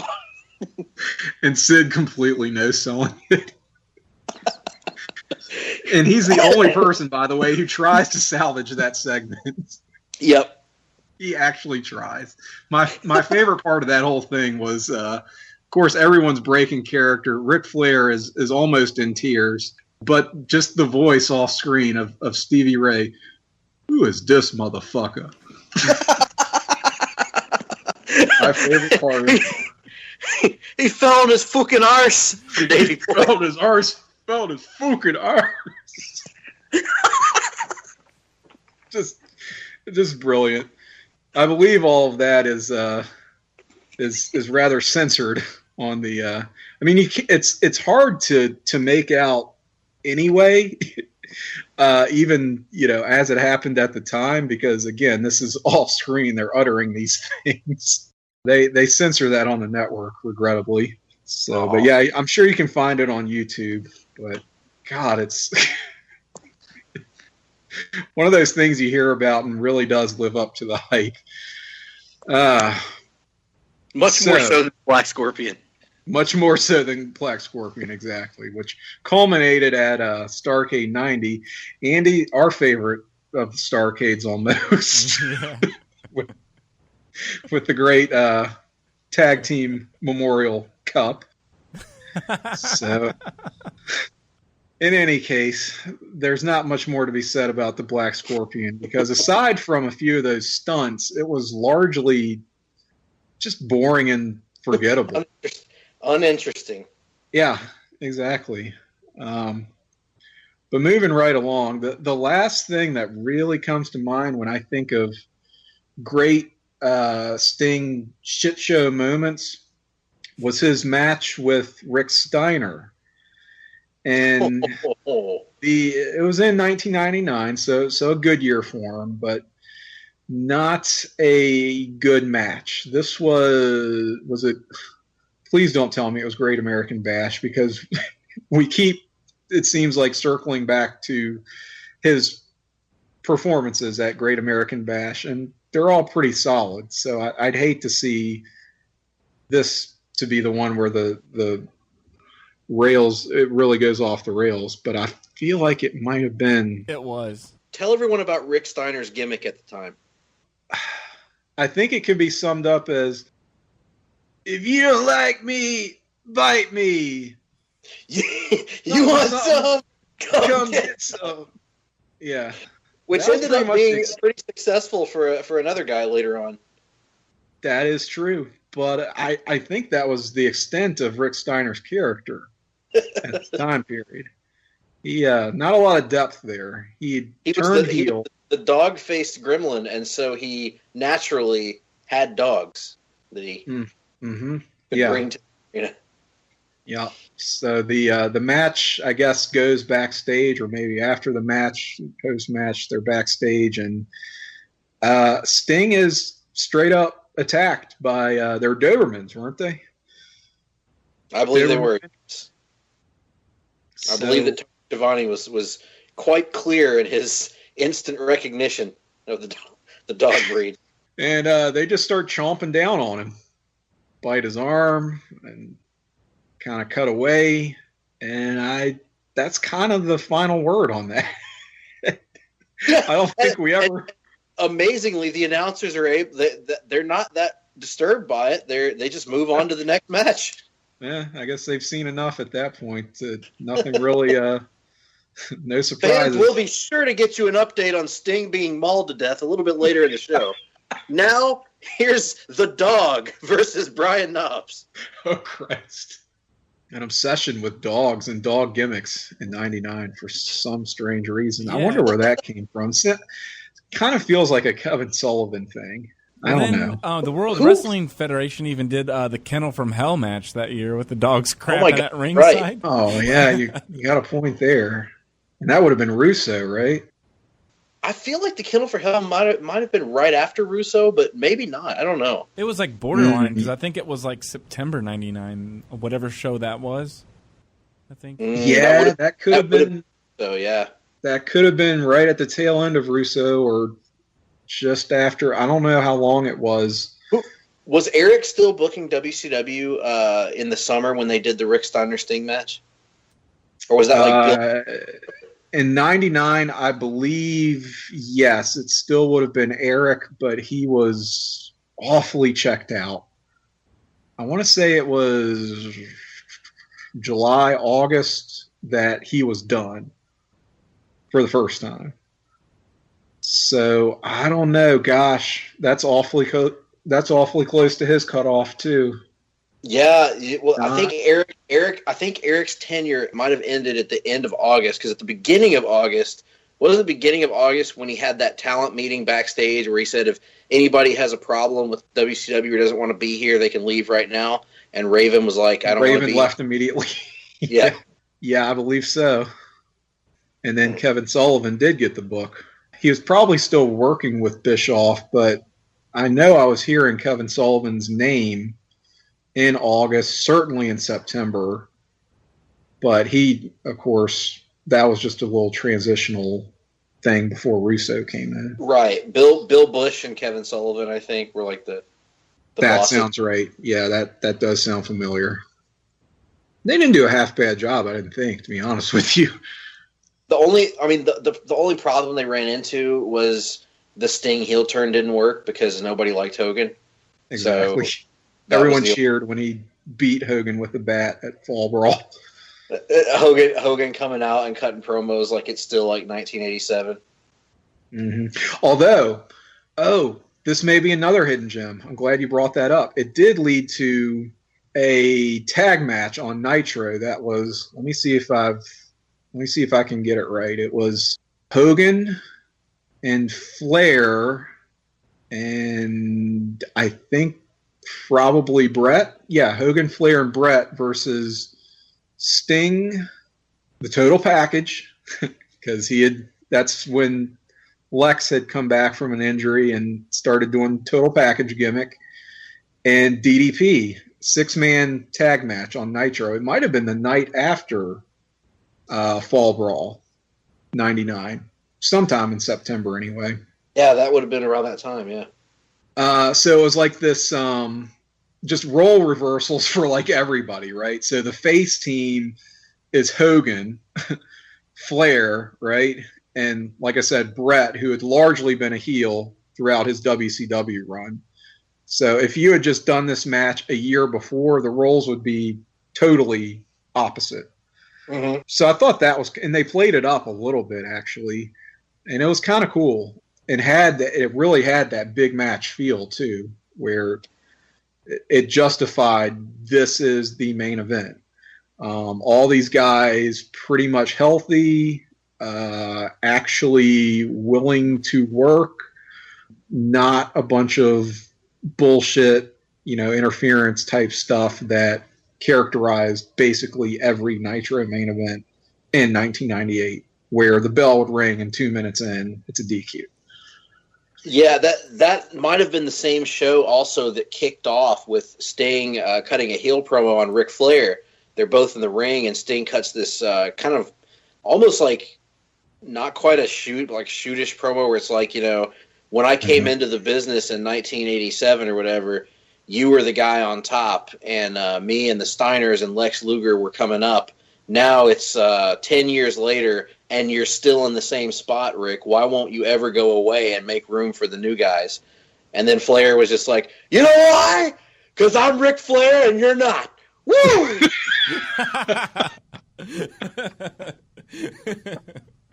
Oh my God! All right, well, we haven't talked about the year 2000, and I don't really care to talk about the year 2000 for Sting. You don't want to talk about the bloodbath match? No, I don't want to talk about his matches with the Demon or with Vampiro. Well, on that first Sting DVD, the best of, it's kind of a bunch of really random thrown together like TV matches. Even though they called it the best of Sting, like really the only. It's really but there is a couple near the end that I really liked that were from 2000. I think he wrestles Booker T on TV, then he wrestled Jeff Jarrett, and those actually kind of impressed me a little bit for TV matches. Yes. You know? Sting in 2000 was actually having some really good TV matches. The problem was his pay-per-view matches were all like horrific Russo gimmick matches. The exception being Spring Stampede, where they did the title tournament, if you remember. And he wrestled Booker T on that show. And when we went back and did a rewind with Ben Morris, maybe like a year or two ago, we all circled that as our match of the night. It was actually really good, really competitive, fun match between Sting and Booker T.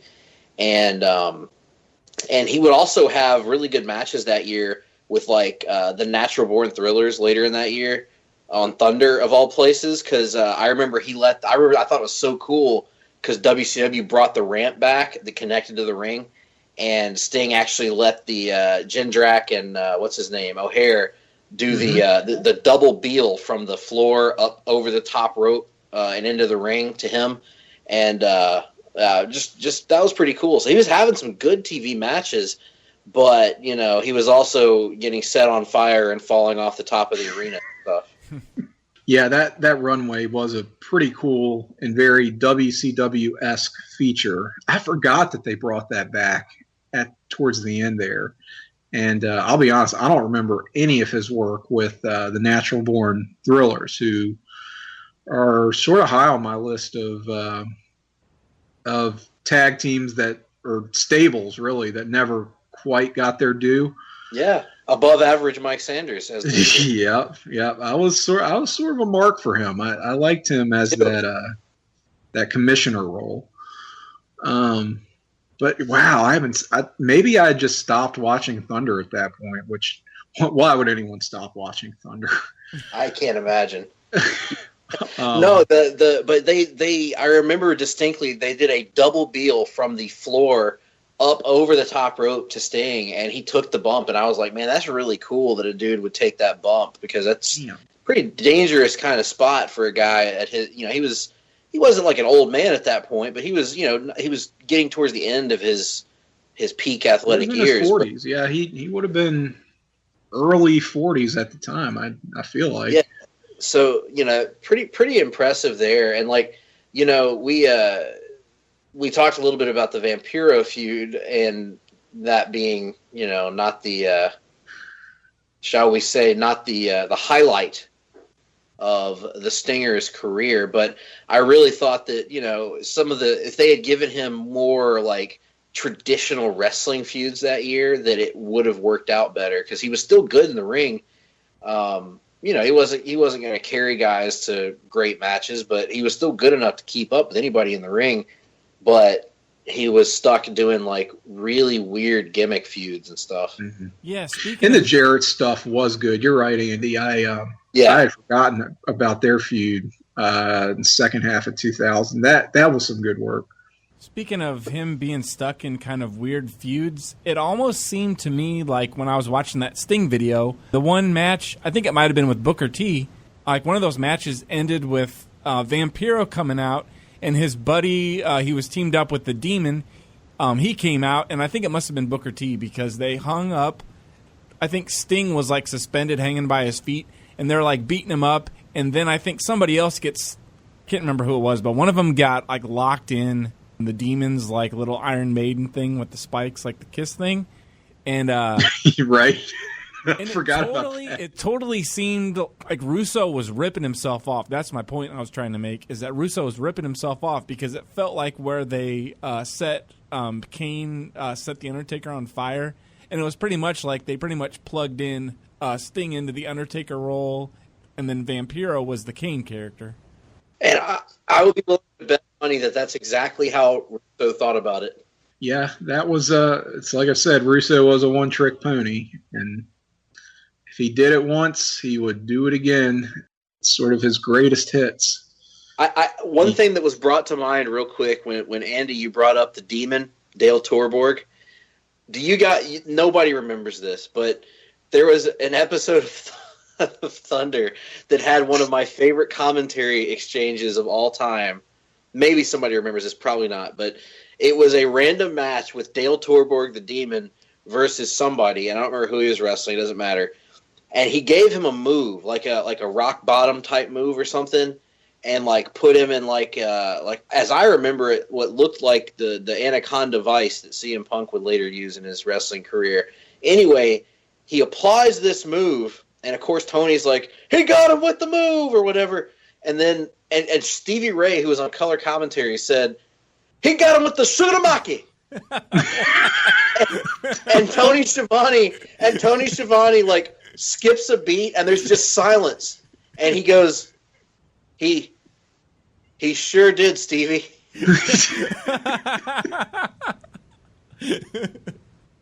You see, this is why we've got to get Thunder on the network. Post haste. I'm inclined to start a petition. I could probably get somewhere in the neighborhood of like 9 signatures, I'm betting. I would sign it in a heartbeat. There you go. Yeah.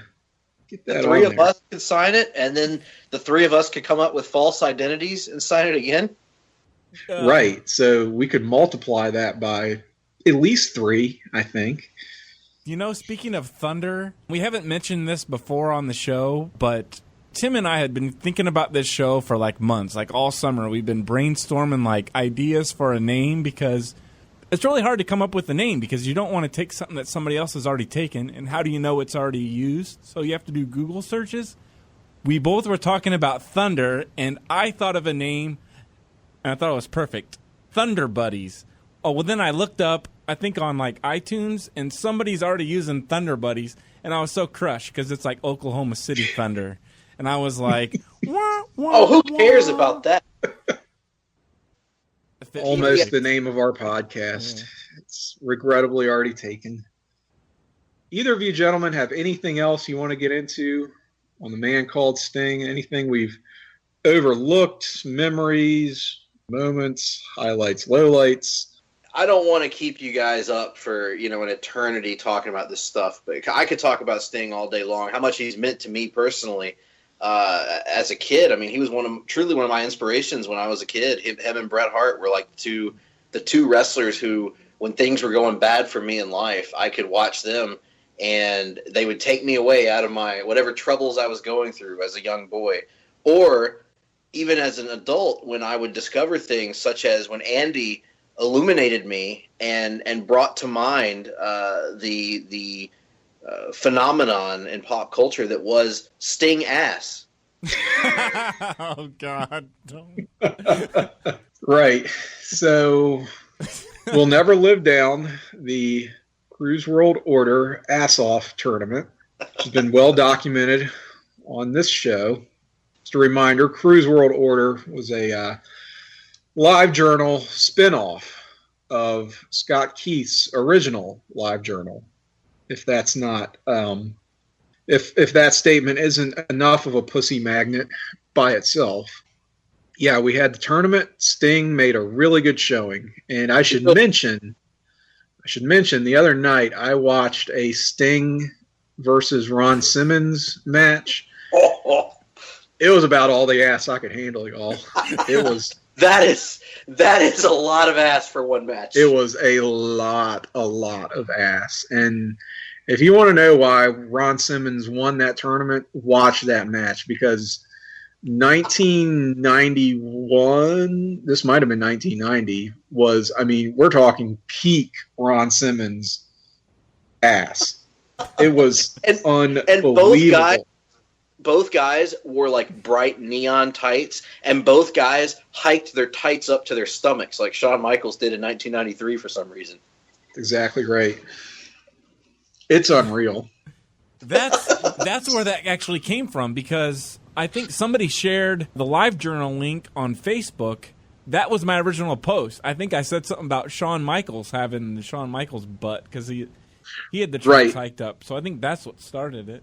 That was the question, whether Shawn Michaels had Sting ass or if Shawn Michaels simply hiked his tights up so high that it looked like he had Sting ass. It was just the illusion. That was the controversy. Brock responded with the post everyone was waiting for, the "What in the hell is a Sting ass?"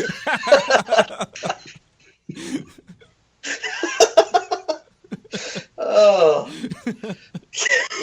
good Lord! Wow.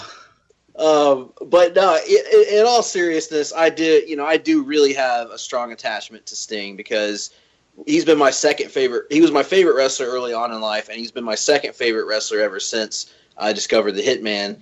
And it's those two guys kind of like created my really emotional attachment to wrestling. They kept me occupied when I was bored. They uplifted me when I was down and out or whatever. So Sting was really a big part of wrestling history and a big part of particularly in the Southeast. Sting has always been such a big deal because I think for kids of my age that grew up down here, he was a superhero to us in the way that that Hulk Hogan might have been for people of the rest of the country, or even to the point where if you watch Nitro in '98, there's a match between Sting and Goldberg when Goldberg was at his hottest.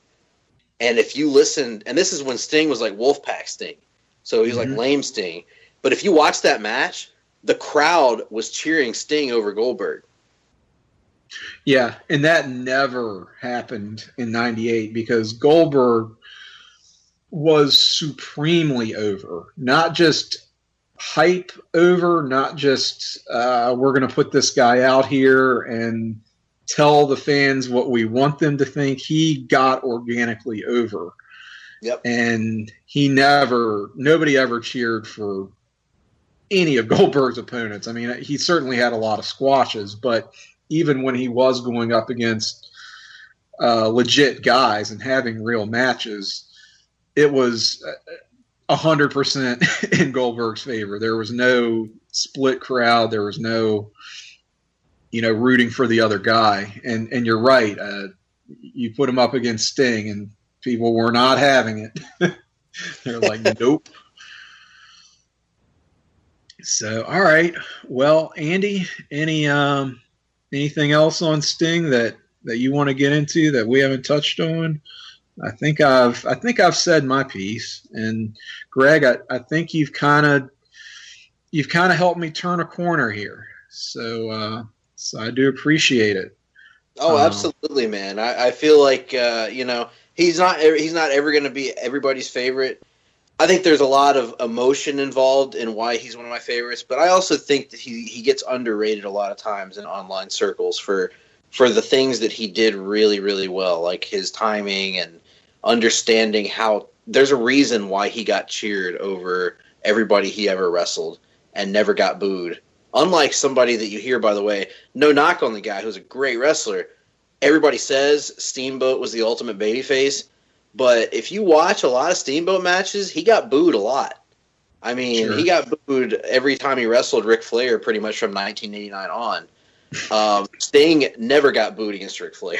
So anyway, it's just cool to be able to talk about. I really appreciate you guys letting me come on because it's awesome to talk about Sting and finally get to say why I have always had such a big attachment for him. No doubt. All right. Well, Andy, do you like Sting more or less after this show? Like I said, I think I like him a little bit more now. What about you, sir? Yep, I've got to agree. Excellent. Well, I think that about wraps it up. And Greg, I mean, you said you could talk for days on end about Sting, so I won't preclude the possibility of us maybe we could revisit this, do a sequel. I'm sure, I always think of stuff that I wish I had said during the show days later, and I think we can all say the same. So if history is any indicator, that will be the case, and who knows, maybe we can do this again. I'd be up for it. Absolutely. And if you guys also want to have me on for the Das Wunderkind Alex Wright episode, retrospective, happy to do that as well. I don't know. There might be a lot of competition for that. I mean, it could turn into a 16-man booth quite easily. Oh, and you guys, whether I'm a part of it, you guys have to do an episode just on the little, like, pick me character videos on the WCW Nitro and Thunder video games. Oh my God, I know exactly what you're talking about.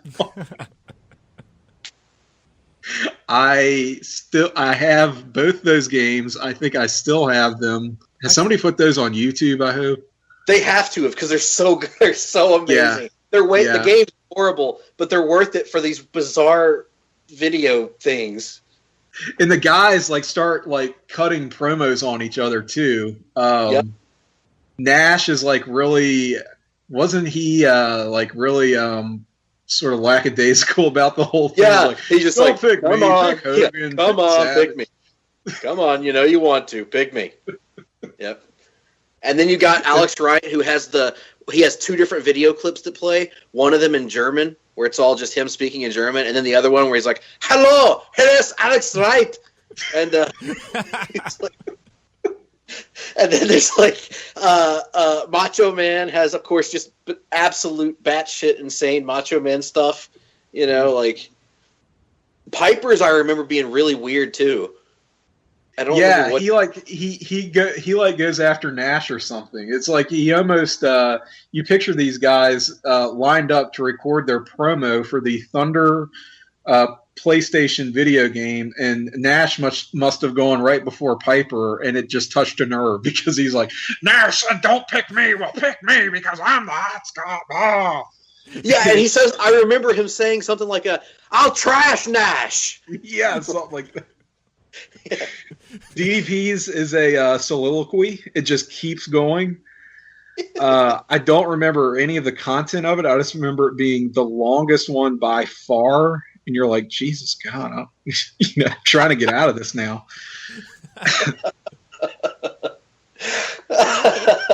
He's telling you his life story in this little promo piece for the video game. I'm just saying, I feel like you guys could get an episode out of analyzing each of those videos one by one. Yeah, we'll have to play them on the show. Yes. All of them.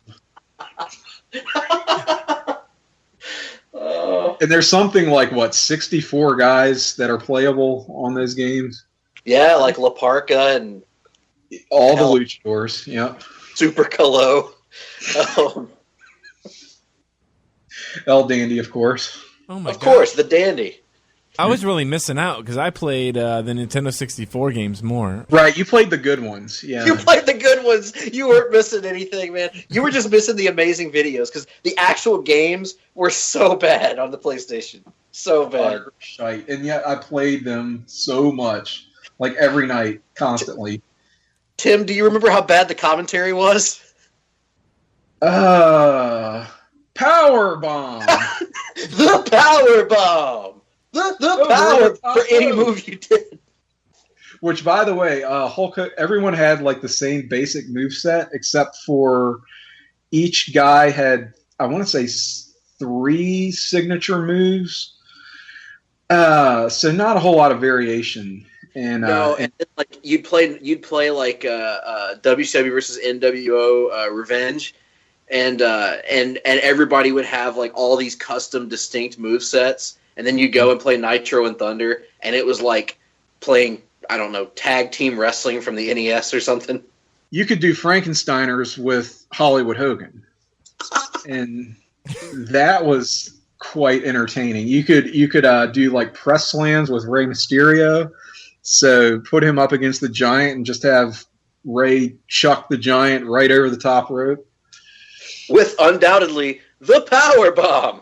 Yes. I think they actually changed it in Thunder where only the smaller wrestlers could do the Hurricane Rana and head scissors, and the bigger guys did power bombs and press slams and stuff. But in Nitro, it was just total free-for-all, the first game.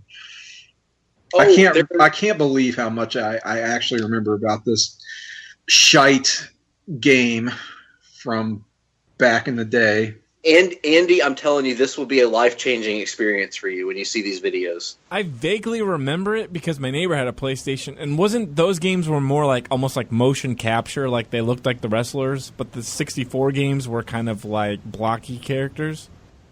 Mm-hmm. Yeah, yeah. There's one thing I wanted to bring up that was mentioned in the chat that we had before we set the show up that I wanted to bring up on the air. And that is talking about Sting. Sting had a career after WCW, as many know. He was in a promotion that shares many similarities with WCW called Total Nonstop Action Wrestling. I've never heard of it. What are they known for? They are known for actually they're not known. They're just not known. Okay.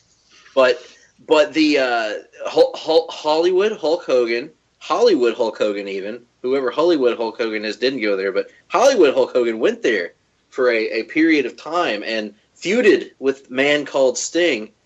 And during this time, during this era, there was created what I consider to be one of the greatest characters in wrestling history, only known to me and my friend Corey as TNA Hogan. And TNA Hogan is a character that exists outside the greater traditional Hulkamania universe. You know, you had your Hulk Hogan, and you had your Hollywood Hogan, and then you had your Hollywood Hulk Hogan in 2002, which is Nick's favorite. But TNA Hogan was a separate character entirely, a Hulk Hogan who would wear skin-tight black jeans with Air Jordans that were bright white and bright red. And he would come to the ring with his traditional do-rag and black t-shirt and black sunglasses look. And he would attempt to use modern day, what he believed to be modern day street lingo to try to sound urban, I suppose. And so he would use terminology that had gone out of style years before. He would come out wearing, FUBU attire and things like that. Well, in the midst of his feud with Sting, he became very upset with some of the comments that Sting had made about him, about how Hulk Hogan was a backstabber and a liar. And Hogan, he had about had enough of this. And he cut a promo in the ring one night on Impact, and he proceeded to explain that, well, dude, Sting thinks he's been hanging and banging with me for enough years, brother. Well, listen, I've hung and bung with all of them. And the Stinger's been like this his whole career. A crybaby, dude. Now, why don't you put that in your Stinger pipe and smoke it, brother? And the Stinger pipe promo, as I later... because see, CM Punk had the pipe bomb. The pipe Hulk bomb, Hogan, yeah. TNA Hogan had the Stinger pipe bomb, as I call it. So that I wanted to bring that up on the show for the record so that people can perhaps remember, if they were watching TNA in those days, the glory that was put it in your Stinger pipe and smoke it, brother. Sounds like it's worth it for the expression Hung N Bung. Hung N Bung. Sounds like a early 90s WCW tag team.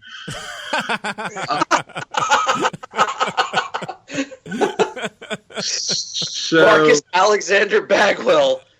Yeah, he was Bung. Yeah. Hung N Bung. Yeah.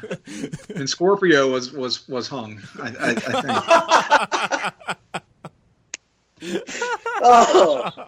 Okay. Oh, Lord. Yeah, that I do vaguely recall that now that you mention it. So this would be the new 52 Hogan, essentially. Yes, very much the new 52 edgy and hip Hogan. Yes. He's been rebooted. He also came out in they were in Dallas, Texas, I think, or Fort Worth, somewhere in Texas for a live Impact, and he came out and he cut a promo where inexplicably he says, it's always good to come here to Texas. Yeah. I can't even get it out of it. My God, it's like, I remember I was watching it with my friend and his young son, and his young son thought we had just lost our minds because we were laughing so hard. We fell onto the floor of my apartment laughing and pounding our fists into the ground because of the yeah. And the crowd didn't react at all. And Hogan looked around and just continued with the promo. That's tremendous. Talk about the many faces of Sting. This was Joker Sting. Yes, during this Joker time period. Sting. Yeah. He didn't much care for Commissioner Gordon's plans, and so I think that about does it. So, again, we may revisit this in the future if we have occasion. Greg, tell the folks listening at home where they can find you on Place to Be Nation and any endeavors that you participate in. We the Hard Traveling Fanboys, we can be found every week here on Place to Be Nation Pop. The Pop feed is awesome. You've got the Sellers Point podcast. You've got Conversation Comics. You've got Geek and Sassy, a brand new podcast on Place to Be Nation Pop. You've got Glenn Butler's podcast, Our Spectacular. You've got Lucha Undead, and you've got us coming to you every week. And we've got a litany of projects coming up, of which Tim will be a part in the future. We've got a new series looking at the Marvel Cinematic Universe. Tim is going to join us to talk about Captain America in a few months. That'll be cool. This month, we're doing Walking Dead month at Place to Be Nation Pop. We're looking at the comics, the video games, the TV show, the phenomenon that is The Walking Dead, the good, the bad, everything in between. And then we've got Ben Morse coming on next month to talk a little Marvel video game action. So be on the lookout for that. And that episode will have dropped by the time this one has, depending on when this goes up. But I'm sure that you being a weekly show, you'll have a few more in the can. So, no. Greg, I want to thank you for taking the time. Sure do appreciate it. Had a lot of fun here tonight. Andy, as always, it has been a genuine pleasure. So on that note, for Andy Helene, I'm Tim Capel. We are desperately out of time. Tonight on Movies for Guys Who Like Movies, it's Highlander 3, The Shittening. Don't go anywhere. Don't touch that dial. We'll be back next month for more Survey Says. Bitches leave.